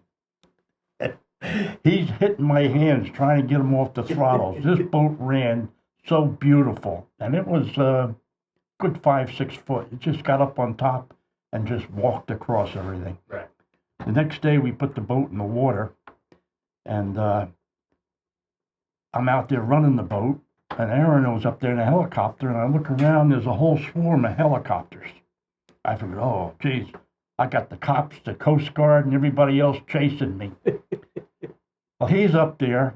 He's got all these helicopters. He's got all these people in the helicopters, and he's up there riding, cha-ching, cha-ching, cha-ching. And I'm out there busting my tail in this rough water, running as hard as I could, and the boat was just beautiful. It just hung up there on the top and just floated. Right. Here he is, development, Uh-huh. Experimental I told development. Billy Charlie that I don't think he was research and development. I think he was a science experiment. Well, Mercury gave me the nickname, reputation that I could break an anvil. And the one thing they wanted me to blow the engine. Right. I had to run hard. They had to know what would go wrong. Yes, Yeah, absolutely. but then they sold me out. The guys in Fond du Lac, instead of giving me the experimental motors, they gave them to Del Monte. Who was that? Menard, You don't have Billy? Michelle Menard. Yeah. Billy, No. just pull that mic around a little closer, Dave. It'll stretch. That whole arm lays Yeah. down. There you There go. you go. Perfect. They gave my engine to someone else. They gave me their motors. And I brought the motors back to the shop because the boat wouldn't run. We took them apart and we sent back the pieces of the garbage that they had in the motors. But that was Mercury.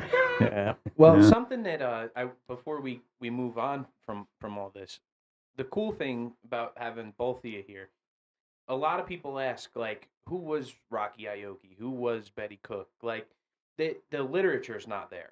You can't, like, guys today, my generation, unless they had my good fortune of being able to talk to you guys, and especially you over the years, I would never know any of these names. There's no way to find any of this stuff. Like, with YouTube today, there's a lot of, good old footage, but it doesn't give you, it gives you the name, the boat, and you can see it run, but it doesn't tell you anything about who these people were. What was it like running in that class with, in my opinion, the toughest competition that ever existed in offshore? I look back at it and I was a rabbit. I was the lead. If I'd have been smart, backed off, held back, waited to the last 20, 50 miles and then went, I think I'd have won 3 times the races I did. Because we had the speed, we had the know-how, and we were pretty tough guys. I mean, you run 180 miles of getting smacked in the chest with a 4x4. Or taking 90 G-forces that Yeah. you hit a wave and you would black out for an instant. Right. Because you're hitting so hard. It was just so much fun, though. You had to be the leader. You had to run hard, and doing that got me where I got to because Mercury wanted that, and Aeronol wanted that. Aeronol wanted the wind. Mercury wanted the experimental. Right.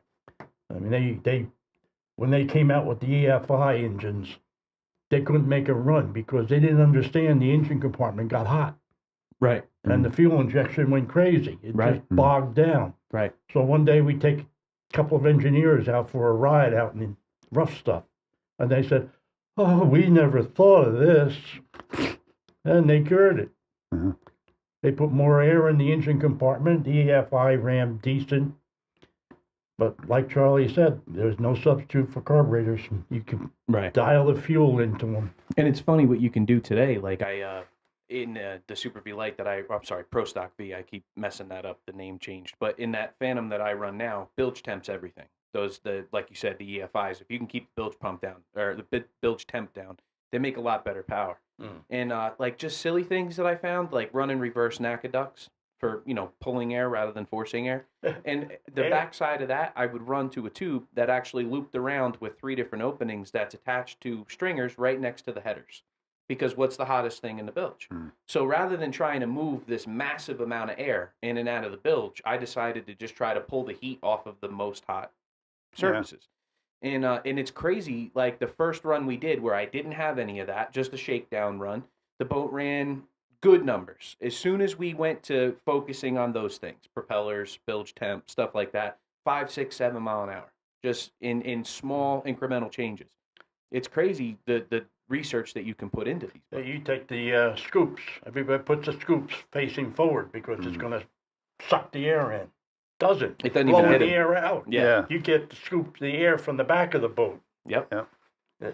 Funny We were you the say first that. ones that found that. Funny you say that, and I'm happy you just said that. We spent some time. If you've seen the Supercat AMH, the orange Supercat, the last couple of years, my brother's been running that, and they had a guy come walking through the pits, some aerospace engineer that really understood like moving air and how things get deflected, and so they had these scoops, or actually a single scoop off the back of the canopy, and a guy walks up and goes, "That's not doing anything."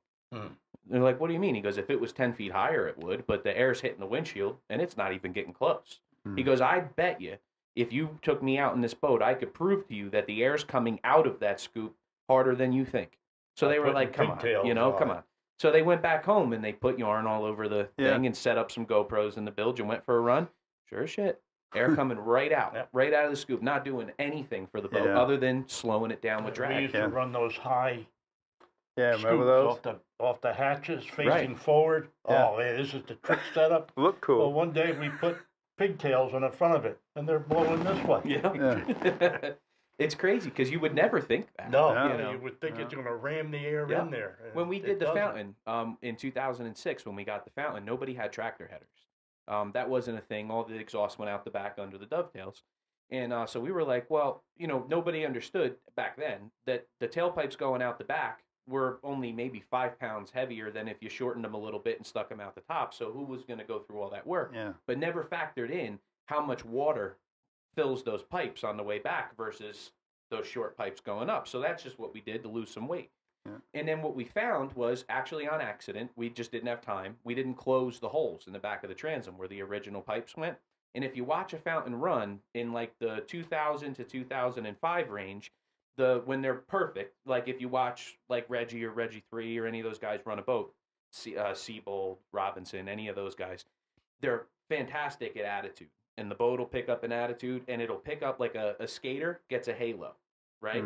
A fountain gets that roll in the back, that vacuum roll of Yeah. when the steps are working perfect and everything's right. Well, what we found is once we did that, we had video of the boat running, and there was no roll. There was no exhaust roll behind the boat. And we were like, oh, we broke the vacuum. Yeah. Not even realizing that that's where all the air is behind the boat. And Yeah. it was just an accidental thing. And it was crazy. We actually gained top speed out of it. I mean, we learned that in Tennessee. Were you with us on that Tennessee run that year? I think so, yeah. Yeah, when we went out to Chattanooga and we had Yeah. a kilo run set up, and that boat would always run 107, 108 stock 525s. Mhm. And we went out there with our biggest set of wheels to do the speed run, and it ran like 110, 111 just from that little vacuum trick. Yeah. Pretty wild, man. And fresh water, you lose 3 miles Yeah. an hour. Right, That's right. right. So yeah, probably gained more. You Yeah. know, pretty wild, man. Those are things that people don't take into account, and especially when they look at your era, because what it evolved into was, and I always use the adage, it won't go, just add another big block, because you see like those catamarans that came late, 4 engines, if they could have put 6, they would have. Well, that was a problem with the 40-footer. Bill Sterrett, his motto was length and strength. Make Right. them long and put the power in them. Well, the 40 needed a third engine, and that thing would have run really good. But with 2 engines in it, you've got the 36 with the big flared deck, Yeah. and it was good for rough water. That was it. Right. Mhm. Right. But the 39, Arno brought the sides up and streamlined it more, and big difference. Oh yeah. That's when I get out when the superboats came in.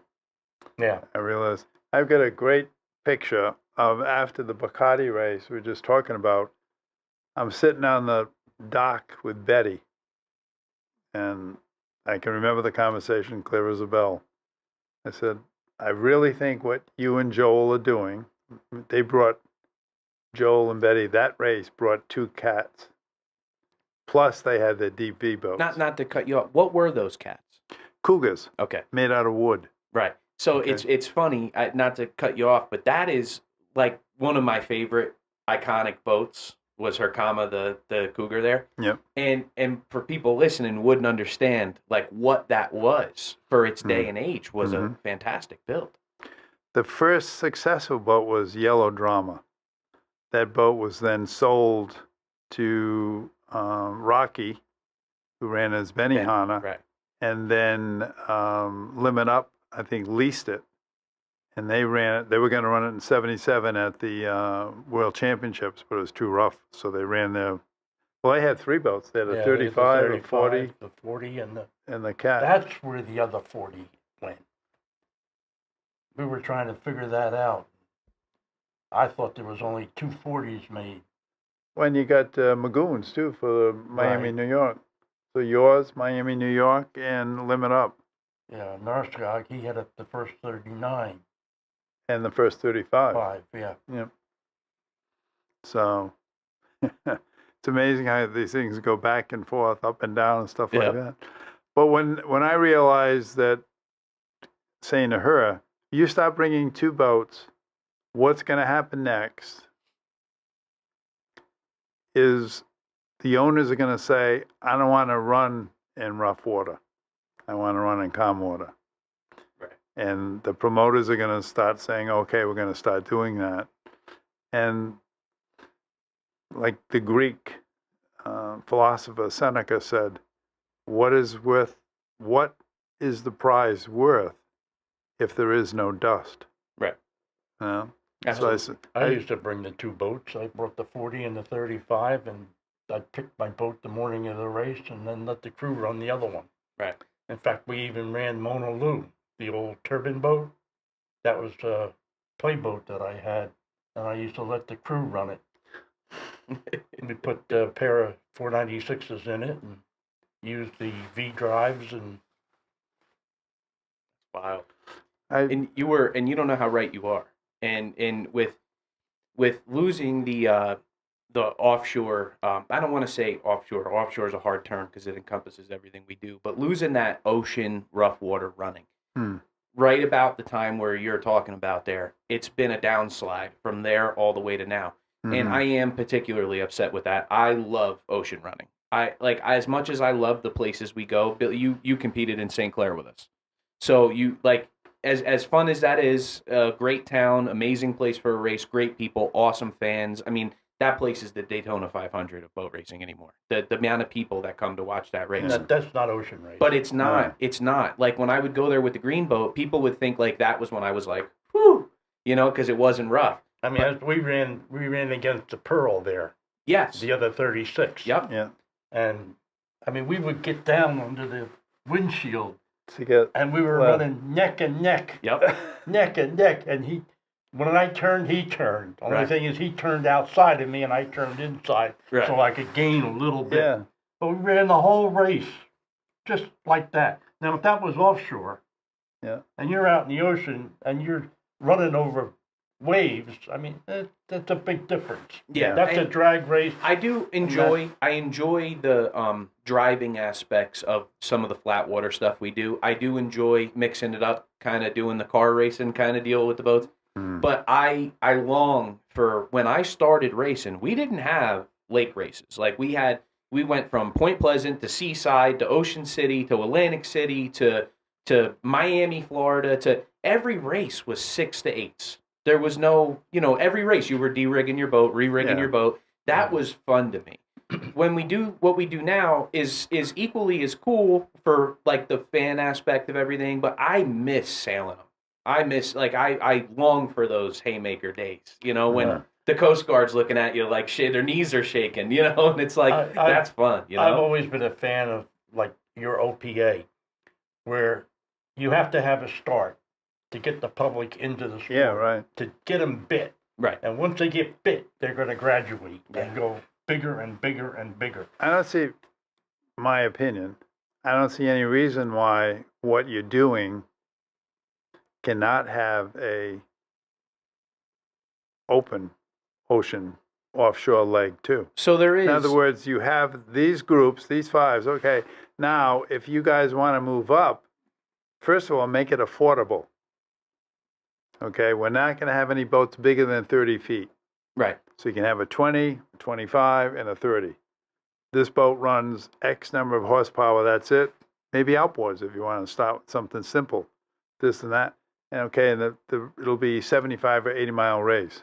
The main hurdle you face today, what you guys used to do, if I were to take a plan, like take your most well thought out event that you guys went to back then, if I were to go to the local authorities today to permit that race and provide a safety plan, and they would shoot me down in a heartbeat because they aren't willing to accept risk. Like there is no risk anymore. I have to have an answer for every single thing we do. If I wanted to do this, and this is a controversial, not everybody agrees with me. I wanted to run one long lap. Like what we do today, you get, say, 18 boats in, say, Class 5, right? Mm-hmm. They're very tight, very, in a group, and your starting position and your exit position coming out of the first turn kind of dictates what happens for the rest of the race. My thought was, what if we put another set of buoys a mile down the course and every team had to run one long lap? That way, it wasn't mandated as to when you ran that lap. It was your choice. It could be the last lap of the race if you want. But it broke up the group and let people get their legs under them, get them rolling, you know? When we did we brought it back in 2008, Harbor.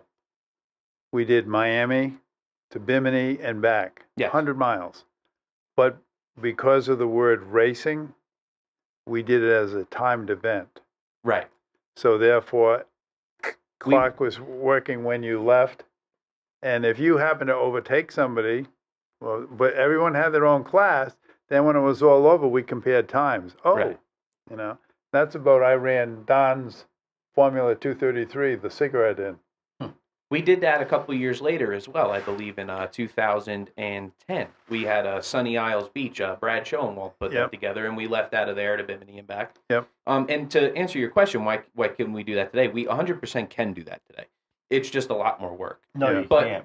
The boats aren't made for it. Oh, yeah. No, Yeah, you're that's right. the other- You're you're right. 100% right. We're But they're, thinking of the old days. I know. but when those we had guys, 300 gallons of fuel and but those boats are still around. And with today's fuel injection, I got and- one. yeah, and like there's outboard boats today that can run 250, 300 miles. Yeah. The hard part is today is a lot driven from the fan aspect of things, the monetizing aspect of things, how to get the sponsors You involved. talk about the fans. The fans remember those old races Yes. Yeah. where they used to go out and then come back 2 hours later. Yes, but the thing is now, when we secure sponsorship now, they want to know where those fans are going to be. They want, if a bar gets involved, they want to know that those fans are going to watch the race from their bar. They want to see the name. Right, and so there's a lot, but it doesn't mean it's impossible. It's very possible, and there is a group doing it right now. Ocean, Yeah, I know who you mean. Ocean From Cup. Key West. yeah, and they just Ocean. they ran an event just last year to Catalina and back, and I know it's time trials. It's not exactly the same, but it's close. Catalina and back. We used to do up and down the coast, over to Catalina, down to the next island, back up, and then in. They're trying. In fact, one of the races that I ran with Roger Hanks in a little 27-footer, I got Roger Hanks. He's the navigator. He knows that. He's a big ocean racer. So he's navigating. So we're going to San Diego to turn. Well, I'm looking at the clock and I'm saying, well, we should be in here a long time ago. So I pull up to a fishing boat. Where are we? Up, too far south. Well, now Hank says, oh, we're going back in, aren't we? I said, no, we're not. We got the fuel. We're going to keep going. So we run the course. So I'm coming back across from Catalina, and Hank's just sitting up on the hatches. He's reading a magazine. I'm running 70 miles an hour. He runs 85. I come back. I look down. I got hit, and I look down. I see his shoes. I said, don't tell me that. Hank's just sitting up there with his shoes off. I look back. There's no Hanks. Now, here I am, all by myself. I don't know that much about navigating yet. This is only like my second, third year. Where the heck is Hanks? I turn around, and I follow my weight back. And I look out, and I see an orange helmet. Oh, here's Roger sitting out there. I said, Roger, get in. We're still running in contention. I'm not getting back in that boat. Roger, shark.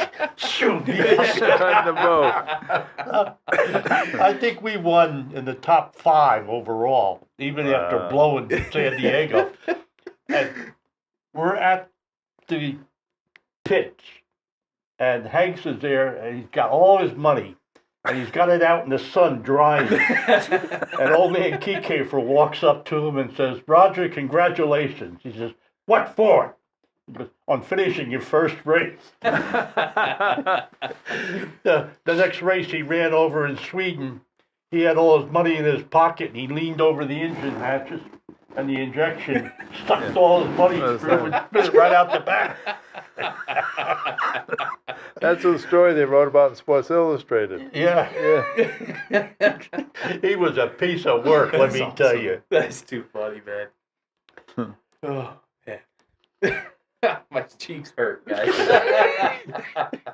Here he is floating out there. I wonder what he thought as I disappeared out over the horizon. Do you remember Bill Cooper and Spooky? Yeah. 439-mile race Wow. from Long Beach to San Francisco. 2 days it took. Bill Cooper enters a 17-foot formula, but the minimum length is 21 feet, so he adds a beak on Yeah. All right. And he also has the pipes in the back. in the back. So He's sitting out behind the props. The he prop is under him. he put the engine as far back as he could, and he sat with his 2 legs on either side of it with his back against the transom. But he needed another person on board. So he put out this frame with the pipes, with a seat on it, with a steering wheel for the guy to Daryl ride. Jenkins. Daryl Jenkins, right. Rode on the back, and the prop was right under him. So it was You better hope you don't throw a propeller blade. he finished second. Wow. Second. Only 439 miles, folks. Wow. You know? So when you hear about these, well, that boat isn't big enough. Really? Yeah. You know? Yeah, it's wild. I think it's a lot of it is just the perception of what we do has changed a lot in the last 20 years.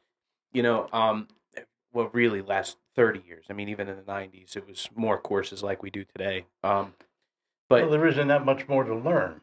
We proved everything and built it up to where it all stay together. right, Now the only thing left is lighten it up and go faster. right, Yeah. And you're not going to go fast being heavy for the ocean. right.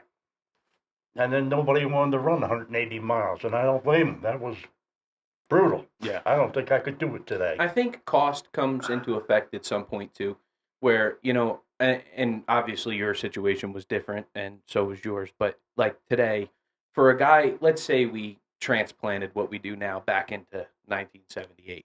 Nobody could afford today's technology just to tear it apart Yeah, every I- race. 5 you know? furniture stores sponsoring me. Yeah, well, you get like today, like a basic outdrive, like a Bravo, right? Not a number 6 or a number 8 or anything, just a basic outdrive. Bare minimum, you're going 10 grand. So you break an outdrive, you're almost out of the game if you're running on your shoestrings. Whereas back then, you could kind of piece things together and make things work. And you know, I think I don't understand it, to be honest. Like you look at the boat business today, like. We have a customer down in Florida that we just sold an MTI to, a 50-foot MTI center console for $1.something million. It's like, what? When I was a kid, the boat that I grew up on is a 34 Scarab SS center console. My dad bought brand new for 80 grand. You know, today that doesn't buy you the horsepower. A On brand the back. new 36 with twin engine delivered to the customer was $35,000. Right. Yeah.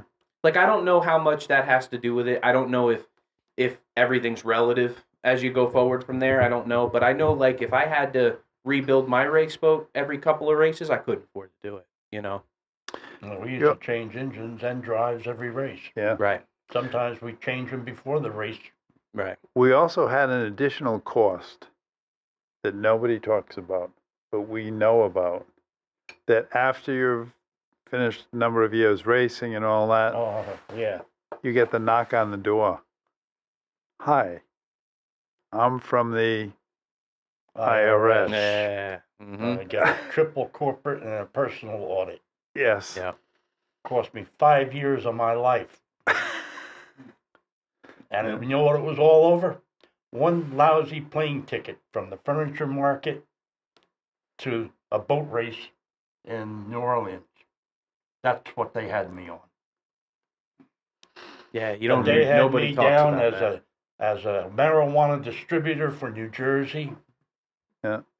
Every boat racer was involved in narcotics. And you know, I don't know what you know. There's a lot of you could go back in time and really point to a lot of things, but that's the stigma even today, and it bothers me. Not that I don't think that's definitely part of the history of offshore. That there was definitely guys that did a lot of that, but the way people today just make everything you guys did about that. It really turns your stomach. It's like you have no idea. If that's what you think offshore was, don't get me wrong. I know it was involved. I know it was there. I know it was, but that's not what offshore was.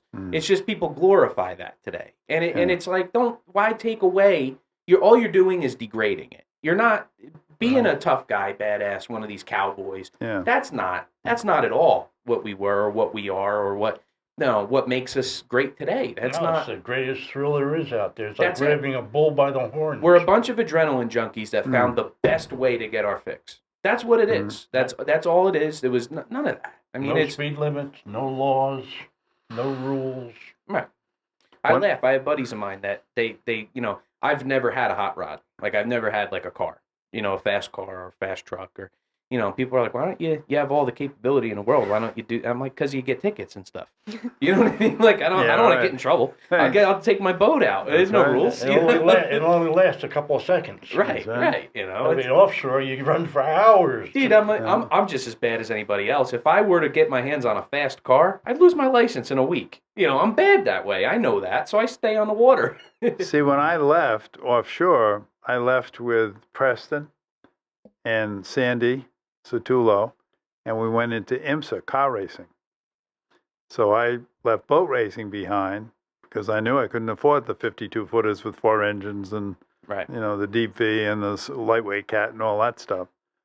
But I got into the endurance stuff, the 24 hours of Daytona, the 12 hours of Sebring and stuff like that. And, that's how I kept that adrenaline rush going. Right. Sandy and I did the Cannonball. We were running IROCs? Was it Camaros? What do you mean, for the Cannonball? Yeah. No, I've seen some pictures. Yeah, I broke 2 records in the Cannonball. One was the fastest crossing of the United States in a diesel-powered automobile because my trunk was a fuel cell. Right. And 36 hours, 19 minutes. And the second was the 30 highest speed from I'm sorry, not to stop you. from the East Coast to In 36 hours? Yeah. Wow. And the second one was Mansfield, Ohio. Great little town. The highest speeding fine ever paid, $900. I'm sure that the speed time has been broken by now, but I don't but I think the fine has. I know it takes me about that long just to get to Key West. No. You went all the way to California. Yeah, all the way to California. Wow. And I wasn't the winner. I came in like 6th out of 46 cars. Wow. Sandy came in, I think, 8th or 9th. That's crazy. So, I had a truck driver, Bob DeWan. You remember him? I remember that name, yeah.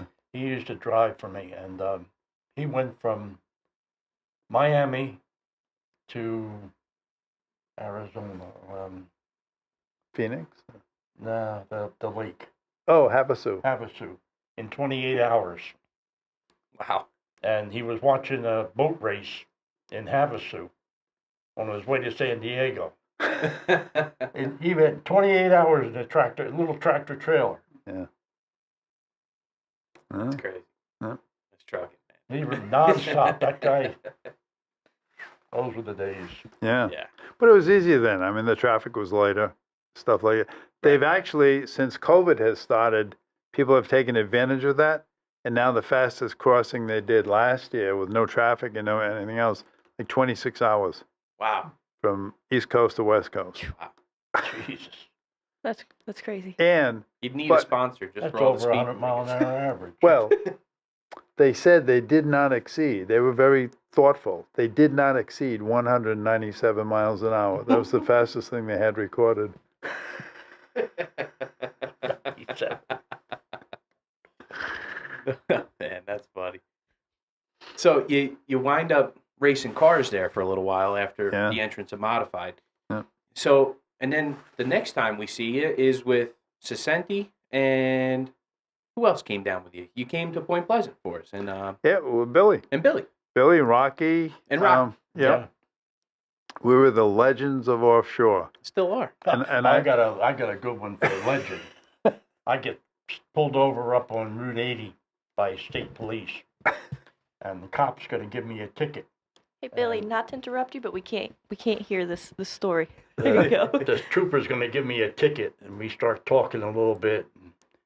He's from down the shore. I told him, well, I race boats. He says, yeah, what kind? We did the offshore. He says, are you any good at it? And I said, well, I'm fair. He says, well, my buddy knows everything about offshore. I'm going to call him.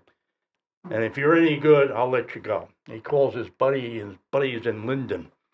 And he says, Billy Martin, he's a legend. Let him go. Ever since then, everybody calls me the legend. I wish I had that kind of pull today. That's I tell them I'm a legend, but they don't believe me. Yeah, we lost Rocky like within a year after that. Yeah. Yeah. I remember that clear as day because I was just a kid then. That was 2007. Yeah. And I remember meeting all you guys for the first time, and Rocky was the only one I could look in the eye. And I just thought that was so That cool. poor guy, he should have won more races. Smitty never gave him a chance. Rocky would be driving his boat, and he'd look this way, and he'd turn that way. And Smitty would never back off. He'd spin that boat out. We're out in California racing, and he's ahead of me. And I'm looking at him, I'm following, we're running, and I'm looking at him. All of a sudden, he's coming that way. He's going that way. Smitty never backed off. He never gave the guy a chance. He just poured it to him and then cursed him out. And this is the same Smitty that ran Dirty Laundry, and is that No, No, Harold different. Smith. Harold Smith. Oh, okay. Yeah. Harold ran the red modified cat, didn't he? Oh, yeah, right. Dirty Laundry. Yeah, all right. I actually have. I could show you guys when we get out of the room here. I actually have Smitty's life jacket. I have his lifeline and a bag embroidered Benihana Yeah. and Smitty under it. I Cool. have over there. Somebody gave it to me. They actually made a mistake because my dad is Smitty, and they were like, "Oh, I have something of your dad's from years ago," and so they brought it to me, and I didn't say anything. I waited till they left, and I went, "I know who this is." Yeah. It was kind of cool piece of history to have. Yeah. But yeah, that was. I watched the race. Smitty's notorious for that. I was watching some races a couple weeks ago, and watching Dirty Laundry run, and that thing was loose as a goose, man. He was headstrong. Yeah. Nah. But he ran with Tolman over in England. Yeah, well, he ran with the Italians over there, and I mean, the guy, you got a class act, and you got Smitty, and Smitty's cursing these guys out, calling them every name under the book, and you think these guys don't understand what these words are? We know all theirs, don't we? I was walking along the docks in Cowes a couple of years ago, How awesome was that? and I see this big crowd on this dock, and I look over, and they're the British interviewing Steve Curtis. So he's standing there, and they're all. So I'm walking closer and closer behind me. You can't see me. And there's like a little lull in the conversation. And I poked him in the rib in the back, and I said, "Excuse me, sir, aren't you Clive's boy?" He turned around. Oh my God! And so. How cool! Like how awesome was Cows? I mean, Oh yeah. I mean it's just like being in 1975 at Benihana. yeah. They love the sport. They love the people involved. They love the drivers. I take any chance I get when I see some footage and stuff. Any chance I get, Yeah. I watch that. That is so cool. I ran Cowles, and I had Doxford, and there's a place called Portland Bill. Right. Well, you'd be running in flat, calm water, full trim, tabs level, and Doxford just kept pushing me, pushed me right into Portland Bill, 15-footers with full trim. Oh, that was a trip. You know what's funny is we laugh today when we go to like a driver's meeting and we're in the ocean. One of the things we say is, guys, it's a big ocean. Okay? Yeah. There's no need to be running on top of each other. Yep. Right?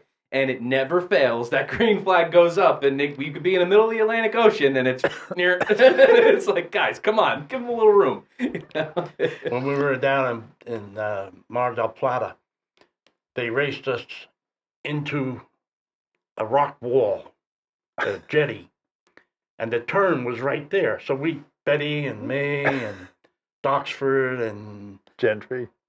no, Gentry wasn't there.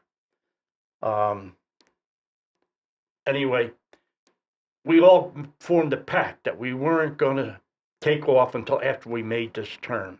So they run us down the beach. I know all about these packs. No, it was all right. We ran down the beach, and as soon as we made that turn, we turned right into 15-foot seas, head seas. Right. And we're all trying to get up on top, and you got all these boats going. But to run straight into a wall and have to turn, oh. I'll tell you, the only time in my experience that I've seen that was the year, I believe it was 2006. We raced in Puerto Rico, and we raced in the harbor of Old San Juan, and that was I guess that would be turn 3 and 4. And as we came out, there was a buoy on the end of the harbor, and you made that right. And that day, it was rough. I mean, it was every bit of 10. I don't know how much bigger it could have got. I wasn't in the boat. They were, but watching my father compete there in our 38 Fountain against Fury at the time was a 40 Phantom that Will Smith had built with number 6s. And we had Bravos on the Fountain, and it was a war. I mean, it was huge. And that was the coolest part to me, was watching who could navigate that turn out of the harbor the best. And I got to give it to them.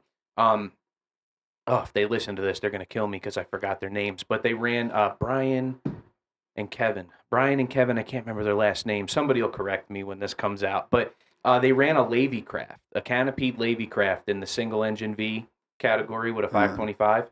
And that boat was nose heavy. It was pretty prone to spinning out in some of the flat water races we would do. But we went to Puerto Rico, and that thing would nose over and run, and they had the best line. It was one of those days where the bigger boats couldn't necessarily get up and over it, and the smaller boats, if you were smart, could get through it.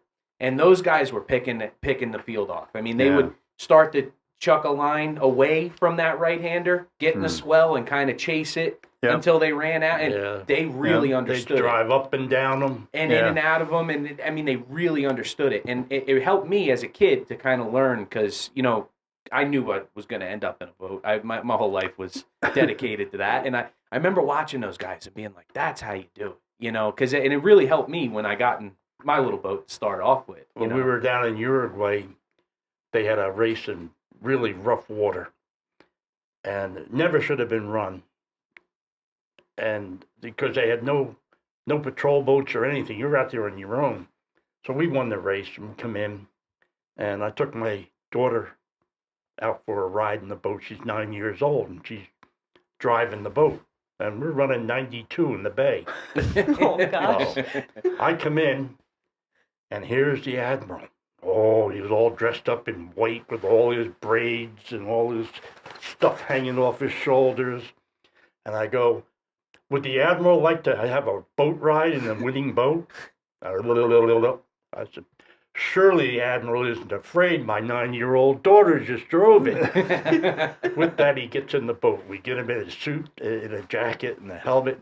We're out there, we're running in the bay, and we're running 92. And he's doing good. And I got Harry Wellman with me. He was my driver, so now he's just hanging in there. And we got microphones, and we're talking, and I point out the inlet. And the Admiral drives a boat out the inlet. Well, the waves are building and building and building, and it's like good 8 foot out there. Right. And I'm out there, I'm running hard.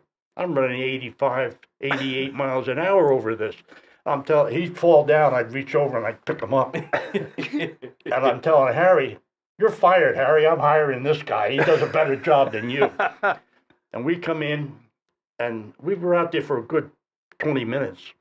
And we come in, and he takes his jacket off, and he's all full of grease. His white uniform. His braids are hanging. All the stuff is falling off of him. He takes the helmet off, and there's blood coming out of the side of his mouth. I look at him, and we got the British ambassador and the American ambassador. The two of them, they're gone. Here I am, I just decked an Admiral. And the Admiral turns to me and says, Mr. Martin, you have made your point. If we ever have this race again, I'll come from my conning tower and inspect it at sea level. That's my favorite.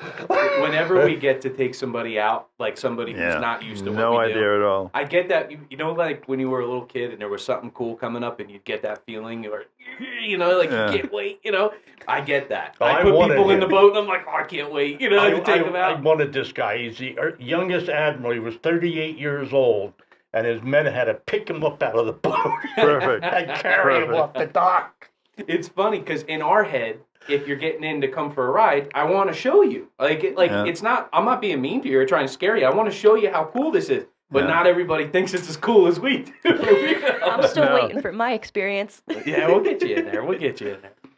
It's awesome. It's just it. I'm 2 inches shorter Oh yeah. Yep. because back then we didn't have Kevlar helmets. We had helmets. They were big helmets. 50-pound helmets. And it just every time it came in on a wave, and Well, you remember Arano? They used to have orange bathing caps.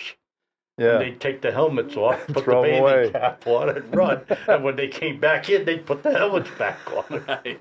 And him and Naki would be tearing each other's clothes to make it look how rough it was Yeah. out there. I was reading a story the other day. I'm a big MMA fan. I watch professional fighting, and they were doing a study on brain damage, and they had this doctor on, and I'm just listening to him, and he says, believe it or not, it can happen very easily. And they said the one way a lot of people get brain damage is riding jet skis, and I'm like, really? So I'm thinking to myself, if you only knew. that's right. One step beyond that if is you only knew. That's why we're all a little screwed up. Well, I can't walk today because of my knees. No. I can't even complain to my wife because she said, well, you did it to yourself, you big dummy. Yep. Yeah. I went to a chiropractor for the first time in my life a couple months ago, and the guy's like, I've never seen compression like this. And I'm like, yeah, I had a rough life. I don't want to tell him, No, the guy's no. like, what do you do? Yeah. I'm a mechanic. You work on boats? I said, yeah. He goes, you ever see any of those racing boats? I said, No, man, I no, never been no. in one of those. I don't know what you're talking about. The first time I went to a chiropractor, he x-rayed my back, and he goes, well, I've been waiting for you to come in here. He says, you race one more year, you'll spend the rest of your life in a wheelchair. Yeah. And that got me out of offshore. Today, the guys have a lot bigger resources available to them, like the suspension seats where the bottom's We bolted had to the those. coilovers. Brownie had them, in fact. First wave he hit, it went, Eject those he seats. put a truck seat in there. We today it's super intricate. It's basically a coilover out of a truck, Yeah. and you can tune it to. See, I've run boats where you get in and you start hitting waves and it moves a lot. So it gives you like this weird feeling of like it moves for no reason. Waves that weren't going to hurt you in the first place. Yeah. And now you're trying to drive and the steering wheel's going up and down and you're going up and down. I don't like that. The one we have in the fountain, you can dial in the pressure and it'll only respond if you hit something really hard. And the only problem I've had is I've bottomed it out sometimes. I'm not a little guy. So, we come down off a wave and I'll drive that thing down to the floor and it doesn't always come back very fast. Yep. So now you're trying to get back over the dashboard to see, but it does save you, man. You don't think that's going to hurt your back more than standing? Oh, I 100% think so, but it's hard to stand in the canopy. Yeah. But I run the Viper with my old man a bunch, and I prefer standing. I've only run sit downs, just because that's just how it played out for me. But I do enjoy standing much more. Being able to bend your knees and kind of take some of those shots really helps. I watched 1967. I drove down for the Atlantic City race, and it was Odell and Dale Thayer in a twin-engine outboard. And the waves were just it was off Steel City Pier. And the waves were just at the point where Odell could take off from this wave and land on the face of this one. Right. I mean, he had just had it absolutely perfect, Yeah. I've only had that happen a couple of times. One, my favorite moment in my offshore career, it was 2010 Point Pleasant, and we had just a dead east wind, not north or south, just dead east. And turn one was fun. It was lumpy in there. And we were coming down to the last lap. It was us, and at the time it was Cotner Trailers, now known as Smith Brothers, and they were running a 496 bone stock Mercury package. So something you'd find in a sea ray. And I always counted them out in the rough because, like, without the torque, it's hard to get up and over. But the advantage that they had is they could just sit on it. Whereas us with all the horsepower, you'd get yourself in trouble. You'd get lofted out a little too far, right? Yeah. So they got me. I mean, they were 2-3 lengths ahead of me coming into the last lap. So we just crossed the start-finish line coming into turn 1.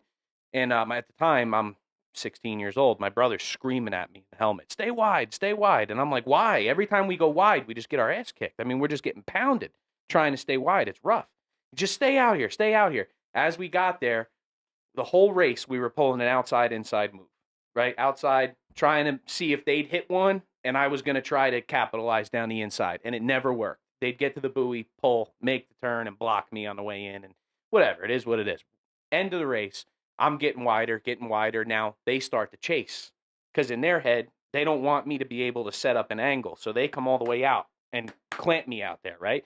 As we got there, my brother just yanked it and just went under him, right? And as we got there, now we have to accelerate because now we yanked and turned, whereas they're just making their turn. So we got all to do to accelerate back up to where we can get up on top and make that turn. And we hit one, man. And it was as high as I've ever been in a boat. In anything is in that little 24 Carrera. We were so far up there that the turn boat was a Silverton with a fly bridge. I lost it. I couldn't see it anymore. And as now dead silence, you know that feeling. The motor's just about stalling, right? And just waiting to come down. And it just went and it went off the next one. And now I'm thinking, whoa, like now we accelerated off the next one, right? But my brother's a madman. We land that one. Perfect. And I'm like, wow, we went up again. And I heard the navigator. His name was Ryan Grauer. If he watches this, I love you, buddy. I heard him screaming for his life off the third one. Enough! Whoa, way too high up there in a little tiny boat, Came down and made that turn. We were so discombobulated from that whole thing. We were a mile away from the race course. We had missed the next turn buoy. We didn't even make the backstretch. We were behind the spectator fleet, and I have this fantastic picture. I'll put in the feed for you guys so you can see it. We're coming to the start finish line. I missed and went way behind the start. Now, once you're out there, I couldn't come back through the spectator fleet, so I just ran down the backside of them. Coming to that turn, make the turn wide around the spectator fleet again, and it ends right before that turn exits to come up the beach. And I came around there, and we came to the start finish line. Cottoner trailers hit a wave, stood it up on the transom, and the bow eye scratched the back of my boat as we came through the start-finish trap. That, to this day, I had, I'm sure you guys can look back at a moment. To me, nothing will ever trump that. For 16 years old to hit a set of waves perfect, pull that off at the end, and I was never able to win in my hometown. Ever. Just for whatever reason, it's like you get a gremlin. It comes with you from home. It's like you can't pull it off when you want to, and I did it. And that is like what you said there about just making them perfect. Yeah. I couldn't believe it, man. That's why to this day, Alex that built the Carreras, I still talk to him because that hull, that 24/7, it's not anything spectacular, but when you get it out in the rough, I would love to run some of his bigger stuff. Or I don't know if you guys had any experience running against Carreras or if that was... They were mainly in the production boats back then. Okay. But I'd love to run a bigger one because I know how that little one ran, man. That one lights me up. I miss that boat. I ran a 40-footer out in California, and I ran against this twin-engine Chiata ski boat. Oh, yeah, I remember them. And I had my wife in the boat with me. And we were running neck and neck the whole race. We're just like this. It's pretty smooth. And we come into a turn, and I'm going to out-turn them with a 40-footer against this maybe 26-foot Chiata. That's a ski boat. It's going to turn like this. Well, I come into this turn. I chopped the throttles.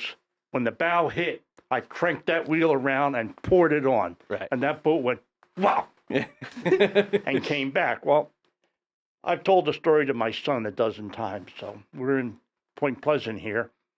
We come into the north turn, and I'm watching him, and he's waiting for me. And we come into a turn. There's a boat here, and he's coming in this way. He chopped those throttles, or he turned that wheel. I chopped the throttles. And I look down at this little canopy boat, and he's right under me. And we're up like this. They're looking that way, figuring we're going to go around them this way, and I'm inside. What a fabulous job he did turn that boat, Yeah. but scared the living hell out of me. I was hoping your boy was going to come with you for this, because that was, when you guys came back, that was so special to us, to see you guys come back and dominate Class 4 the way you did there. Well, I would never have come back with him. He always wanted to race. I wouldn't let him race because he always said, I'm going to break your records. I said, you're not going to break my records and live. I said, I'm not going to take a chance. I mean, I raced with my daughter for 2 years, and we won. So finally, after the boat sat for, I don't know, 5 years or something, I decided, all right, I'll let you run, but I'm running with you. That way you can't get into trouble. So Carl and my son, we put the boat together, and we ran for the 2 years. And yeah. And the guys you ran against there in the Pearl, Jeff and Andy, they actually bought my Carrera. And did they? And they run it now. It's called Money Monster. He's a hell of a guy. Jeff, Good name. Yeah, Jeff's a man. I love it. I love it. And you know what's cool is I'm heartbroken over selling that boat. And I was telling Charlie before we came in on the podcast that I'll never sell another race boat. I can't handle the heartbreak of seeing it go. Well, I can't be any happier with the guys I sold it to. They're just awesome guys. They're true offshore guys. They're the real deal, and they're doing a great job with it. But they're in a class. Actually, it's right there on the screen. They're in a class where they're a bit outmatched. It's a 22, true 22. They call it a 24, and they're trying to hang with some of the bigger teams, and it's a hard boat to get your hands on, in that realm. Any race boat that I ever sold, there was nothing left of it. Except the one, the 35. Well, if you ask Jeff, he'll tell you there was nothing left of that green thing when I gave it to him. You know what it was, which was kind of crazy, and I didn't see this coming. I ran Class 6 from 2009 to 2014, and we did well. I mean, we never got a Worlds, but I won the national championship 10, 11, 12, 13, 14. And most of the reason for that is because being involved with the organization, I wasn't allowed to miss a race. It wasn't an option. I was there every race. And when you're looking for national points, that's step one, So I already had a leg up, And we did our thing in Class 6 for a while, and then we decided to kind of challenge ourselves and go up to Class 5. Now, the difference there is Class 6 is 26 foot and under, 70 miles an hour. Class 5 is 30 foot and under, 75. So in my head, I'm only going 5 more miles an hour. But what I didn't factor was when you get to the rough, I'm running against 30-foot boats. So not just the competitive aspect of that, but they can hold that number. Whereas Class 6, being 26-foot boats, they might get to 70, but they can't maintain it. Mm-hmm. Whereas like these 30-footers can maintain it in 4 to 6s, whereas mine couldn't. But competitive drive, I had to do it. So what, you okay? So I had to. I mean, I didn't have a choice. It was burned into my brain, to compete. I wasn't out there to showboat or ride around. So I walked into Class 5 at a very particular moment in time where John Cohen Jr. was running a superboat at the time called Cisco with Eddie Simmons, who ran for years in Factory 1. And they knew that boat inside and out. Eddie had tons of experience running it in Factory 1. John obviously grew up in it as his father builds superboat. And so there was a big rivalry there that first year. Senior Cohen, he didn't like me fooling around with his superboats with this little Carrera. He didn't like that. So he wanted to see his boy go out and get me. And I wanted more than anything to go get him. But I didn't want to do it in St. Clair in a river. I wanted to do it in the big stuff. And that was, to me, where I would hang my badge. And so we spent an entire year, whereas at the time we were running the Fountain in the Super V class, and we had a lot of things going on. All attention got directed to that little green thing to try to go beat them. And it culminated into one of my favorite series of races. I love rivalry. I love that. I love I can do that friendly with people. Like I enjoy that. I like to compete, and I don't mind if you beat me. It just makes me want to beat you more. And we had a great couple years there, man. One particular time in Atlantic City, John Cohen Jr. can attest to this. It's big. The Coast Guard actually came to us before the race and explained that they can't get the cutters out the inlet. So, and Not that that means it was enormous, but those big boats don't handle as good as ours. So Yeah. sometimes they just won't try the inlet. So, but it was big. It was, it was eights. And we were going out and we're in the mill. And there's a thing that me and my brother always laugh about where he'd say to me before the race, how do you feel about this? And I'd always tell him, let's go for it. I don't, there was no quit in my mind. I'm 18 years old at this point. I bounce well, So we go out there and he says to me, what do you want to do here? I said, I don't know, man. It's big. I mean, we're sitting in the milling circle and I can't see the pace boats or anything. I mean, we're just falling down in these holes. And so we get the green flag, and actually the parade lap starts from there, and we're running it. I couldn't get that boat. It was like it was my first time in the boat. I couldn't get it to run right. I mean, we're just falling off the stuff, and it's just not good for me today. And so the pace boat gets up after the parade lap, gets the yellow flag up. We're all pacing, and green flag goes up. And I don't know what my brother did, what he found in the trim of this boat, but it lit up. I mean, it was on fire. We were just clipping the tops of stuff. We never fell in one. And Cohen was doing the same. And we got through turn 1 and 2, right into the wall, coming down the backstretch now. Cohen's got me by 5-6 boat lengths. And I can see him turning and looking. He's got his eye on me, and I know he knows I'm there. So I'm saying to my brother, like, let's figure out a way around him. He knows we're here, right? So I kind of pushed inside him and kind of hid in his wake for a little while. And he'll tell you he thought I broke a drive or something. He didn't know I was there. I was sneaking around his transom, got outside him, and got ahead of him. And now his eyes went this big. How is that little thing in front of me out here? Well, found out really quick. We hit one, and we were in the air for so long that by the time we came down, he was 5-6 boat lengths ahead of us. And so we get to the turn, and we're chewing on his transom again. And as we're coming into that, all in one straightaway, I got back to him, and as we were getting to the turn, he turned around to look and make sure I was gone, and I was right there. And I could see at this point, I'm from me to you away from his boat, and we're in big water.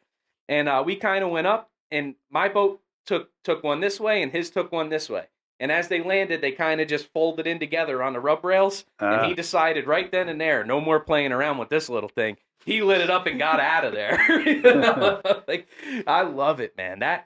That's why, like, when you guys talk about your day, when you guys talk about running the cigarettes, the bananas, and being out there in that heat of competition where you really have 5 or 6 barnstormers at every event, I long for that. That is where I had the most fun in my career, was when it was rough and when the competition was real. And, like, I think it's so cool that you guys came in today, because people now listening to these podcasts that I do with the racers today, don't understand where that comes from. Like, I'm not some brand new idea. I'm a product of my environment. You've missed out on all the fun that we had. I know. In production class, which wasn't as organized as the open class, if you were one of the lead boats, you could take the fleet with you.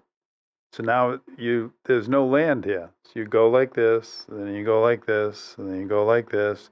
Then pretty soon you slow down and you open the hatches. And you've already led all of the fleet, and they keep going that way.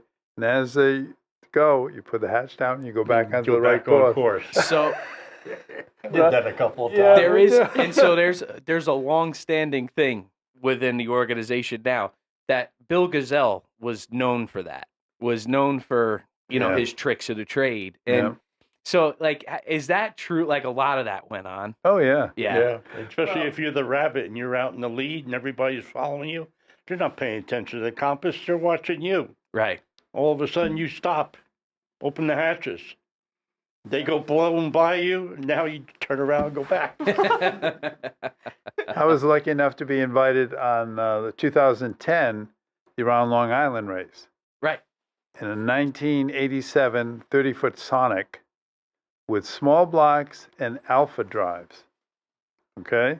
Which was that Sonic, that's your Holland deck, Well, right? it used to be. Not that 31, but my 38 became a Coyote. After that, it was sold to Sonic. The molds were sold to Sonic. And he had it on a swim platform and became a 42. Okay. Okay? Got it. But at the same time, the original design I had, let's block it and we can make 34s out of this, Right. which Sonic also did. Right. So, but that 30 was a different. It was like he was saying the stern wasn't really a V; it was more rounded. Yeah. But anyway, I'm walking down the dock, and my cell phone rings, and pick it up. He's getting ready to go on the boat, and it's Bobby Cicente, and he says, "Remember what we used to do to the new guys showing up at open class? We'd go up to a new guy and say, 'Listen, Bill, it's not public because it's not really legal, but the first guy that gets the first checkpoint, we all kick in $1,000 for him,' with the idea that he's going to blow up before the rest of us. Because here's when the boat's the heaviest with all the fuel and stuff like that, you know. Maximum load. So then I said, well, there's, you know, like 3 or 4 outer limits here and a couple of other. I said, I'll go and tell him that. Then when I call him back later, he goes, how'd you do? I said, we won. Yeah. Who was the one that bought the boat from me, the 35? Guy in Miami, big, heavy guy. Oh, I know who you mean. Clauser. Paul Clauser. Clauser. We fly over to Italy, and he's got these race motors in there. They're low block, big bore, and they made horsepower. And we're at the start of the race. The flag goes down, and we're running flat out, trimmed out, right out there. Lead. There's a little ripple. I pull the throttles back. Boom! Nothing. Blew both engines right there. Oh my goodness. Burned the pistons. They had such compression in the damn motors that as soon as I pulled back and hit them again, It was enough. nothing. Old Ford. I looked over at Clauser. I said, "Told you the motors wouldn't work." Well, that's the old. You see the Ford versus Ferrari movie that came out. Yeah. They went with the same thought process. If we can jack up the compression, just keep it under, what was it, 6,000 RPM was the magic number, and then in Yeah. the last couple miles you can light it up. Yeah. Compression doesn't win a race. No, I Yeah. agree. And I had learned that lesson. That motor I told you about was 13-1, and my main thing was I was tired of trying to find race fuel. That's not Yeah. as easy to do today. No, we tried to do that down in Buenos Aires. Right. $15 a gallon. I was for tired of that. regular Yeah. avgas. Yeah. And so I was tired of that. And also, you start to realize in what we do today, torque is the key. Yeah. Yeah. You know? I always wanted to build a big bore and long stroke motor. Right. And when we finally got the blocks, I built those 610s that we had. Yeah. In fact, we ran them down in Maryland against that boat with the blower motors in it. The guy wouldn't give me the right time of day when I went to say hello to him. So when we got to the water, he's a little bit ahead of me. And he's a class ahead of me. So I seen red. I'm going to pass this boat. No, The cigarette? I think it was a cigarette. All white? No, it was blue bale. It was began with a B, I think. It was a 36 or 38 footer. So I'm seeing red, and I'm trimming out and laying it to it. And Carl is telling me to slow down. Now, this is bracket racing. I think I'm allowed 85. Yep. Oh, I'm over 92. Yeah. And I don't know if your father let me go or if he just didn't catch me. Those telemetry units that we used to run back then are really like fossilized now, but they used to record your speed every 3 seconds. So every speed number that we had came from a 3-second average, and you were allowed to be over your speed for 3 of those recordings, which ultimately translated into 9 seconds. So you might have just barely gotten back under the speed in time. Anyway, I passed him and Right. didn't realize what I was doing. Was it Cancun Cantina? Was that it? I'm trying to think of the big charger boats back then. He had 671s in or 871s. 71. So it might have been Team Extreme, Cancun Cantina? No, it wasn't that. I thought it began with a B. It's not. I can't think of it right now in my head. Would have been Class 3, right? Because you were in Class 4? I thought it might have been even higher than that. Well, they should have known better than to mess with you in the rough. It was funny that the kid, he's all for it, but Carl's telling me, slow down, slow down. Well, you know what's cool is the thought process of the kids today that are getting involved in boat racing. They look back and they say, well, you know, the guys from back then, they didn't have to jockey for position, and it was more about navigation and longevity. And but then you run into where you come back there 2006, 7, something like that, and you win the Geico Triple Crown that we put on in Class 4, which at the time was one of our heaviest classes. And it made me feel so good to just put it in everybody's face. Like, you think they can't run? Yeah, we won it twice. Yeah. Yep. And that was at your first year. You raced Augie, didn't you? In the 38 in the Scarab? I think so. Yeah. And then the second year was your battle with the Pearl? Yeah, and then I was always fighting with, what's his name from the guy came with the two boats, one on top of one another. Jim Simmons. Simmons. Him and me were duking it out all the time. Yep. That's the craziest setup. Do you ever see Jim Simmons? He was stuff? running nitrous, too. Oh, yeah. Yep. And the funny thing is that people don't believe you when you say that because you don't hear of boats with nitrous. But I could tell you the God's honest truth. Back in 2002, we were at the World Championships, and Tyler Crockett was there with a 30-foot Phantom called Fortress. And he had a nitrous purge put in the boat, and we were running the old Viper against him. Coming down to the last lap, there was 2 different ways to enter that race. You could sign up with John Carbonell as SBI, or you could sign up as APBA. They were 2 separate clubs competing at the same event with boats in the same classes, which was, looking back, kind of goofy because, like, you could take third but win because you were registered into APBA. It was kind of weird, but so they were coming down to the start finish line and they had Fortress covered. I mean, they were 8-9 lengths ahead of them, and Fortress hadn't been able to make up that ground the whole race.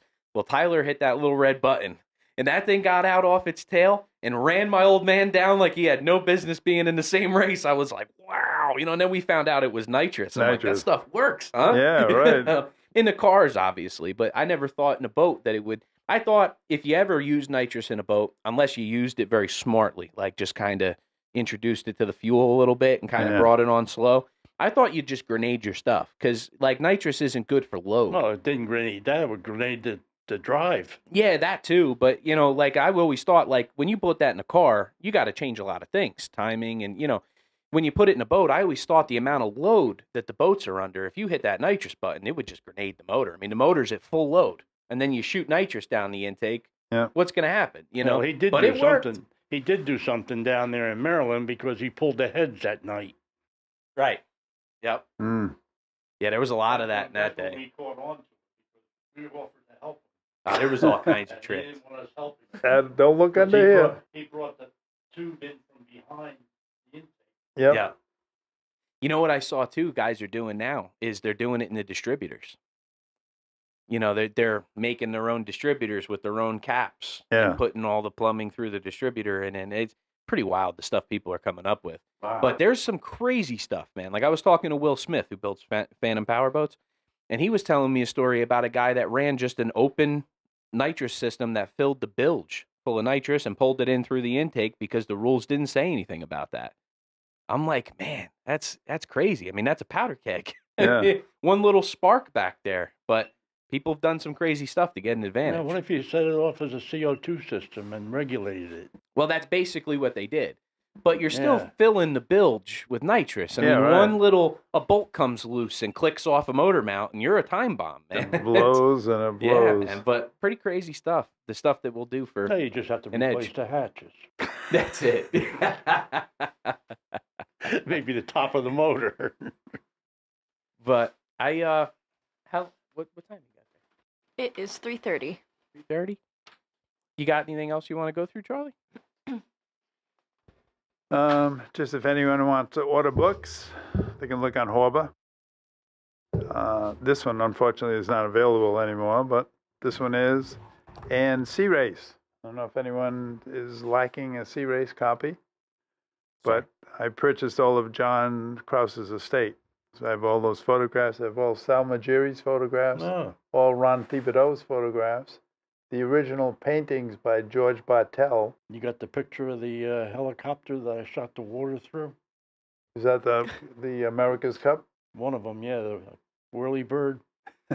He come believe right he down does. nice and low, and I shot the water right through it. They thought they were in the drink. I believe you do. You do have that photo. don't Yeah. you? Where do you- There was another one where the plane, Salmageri, came over my deck, and I hit his wheels. Yeah. Do you have Yeah. that? Can you I put? can't pull it up right now, but I Okay. will include it when I. When I Yeah. edit. All right. Put it in there. Absolutely. I can see that. So Plane's where always can got in the way. That's right. where Horrible. where can people listen and go to buy your books? Historic Race Boats, com. Okay. Or just put in my name and Horba in Google, and it'll give you the link for that. Absolutely. Absolutely. So this book is done, Blue Water Warriors, but I'm working on the 50s to the 69, The Innovators. the innovators. I'm excited for that. Okay. We'll definitely have to order one for the desk here. Well, guys, I just want to thank you for coming in. Billy, thank you, sir. Charlie, thank you. And nobody knows this, but Ernie Dupree's sitting over there. He's no chump either. You might know him from his heroic performance in 2017 in that boxer suit, Finn? 16? Go back and watch that live stream if you want to see that madman dominate Class 5. Guys, thank you. I Thank hope you you. enjoyed Offshore Live number 12. See you Thank guys. Keep it going. You're doing a good job. I'm trying. Yeah. Thank you. Yeah.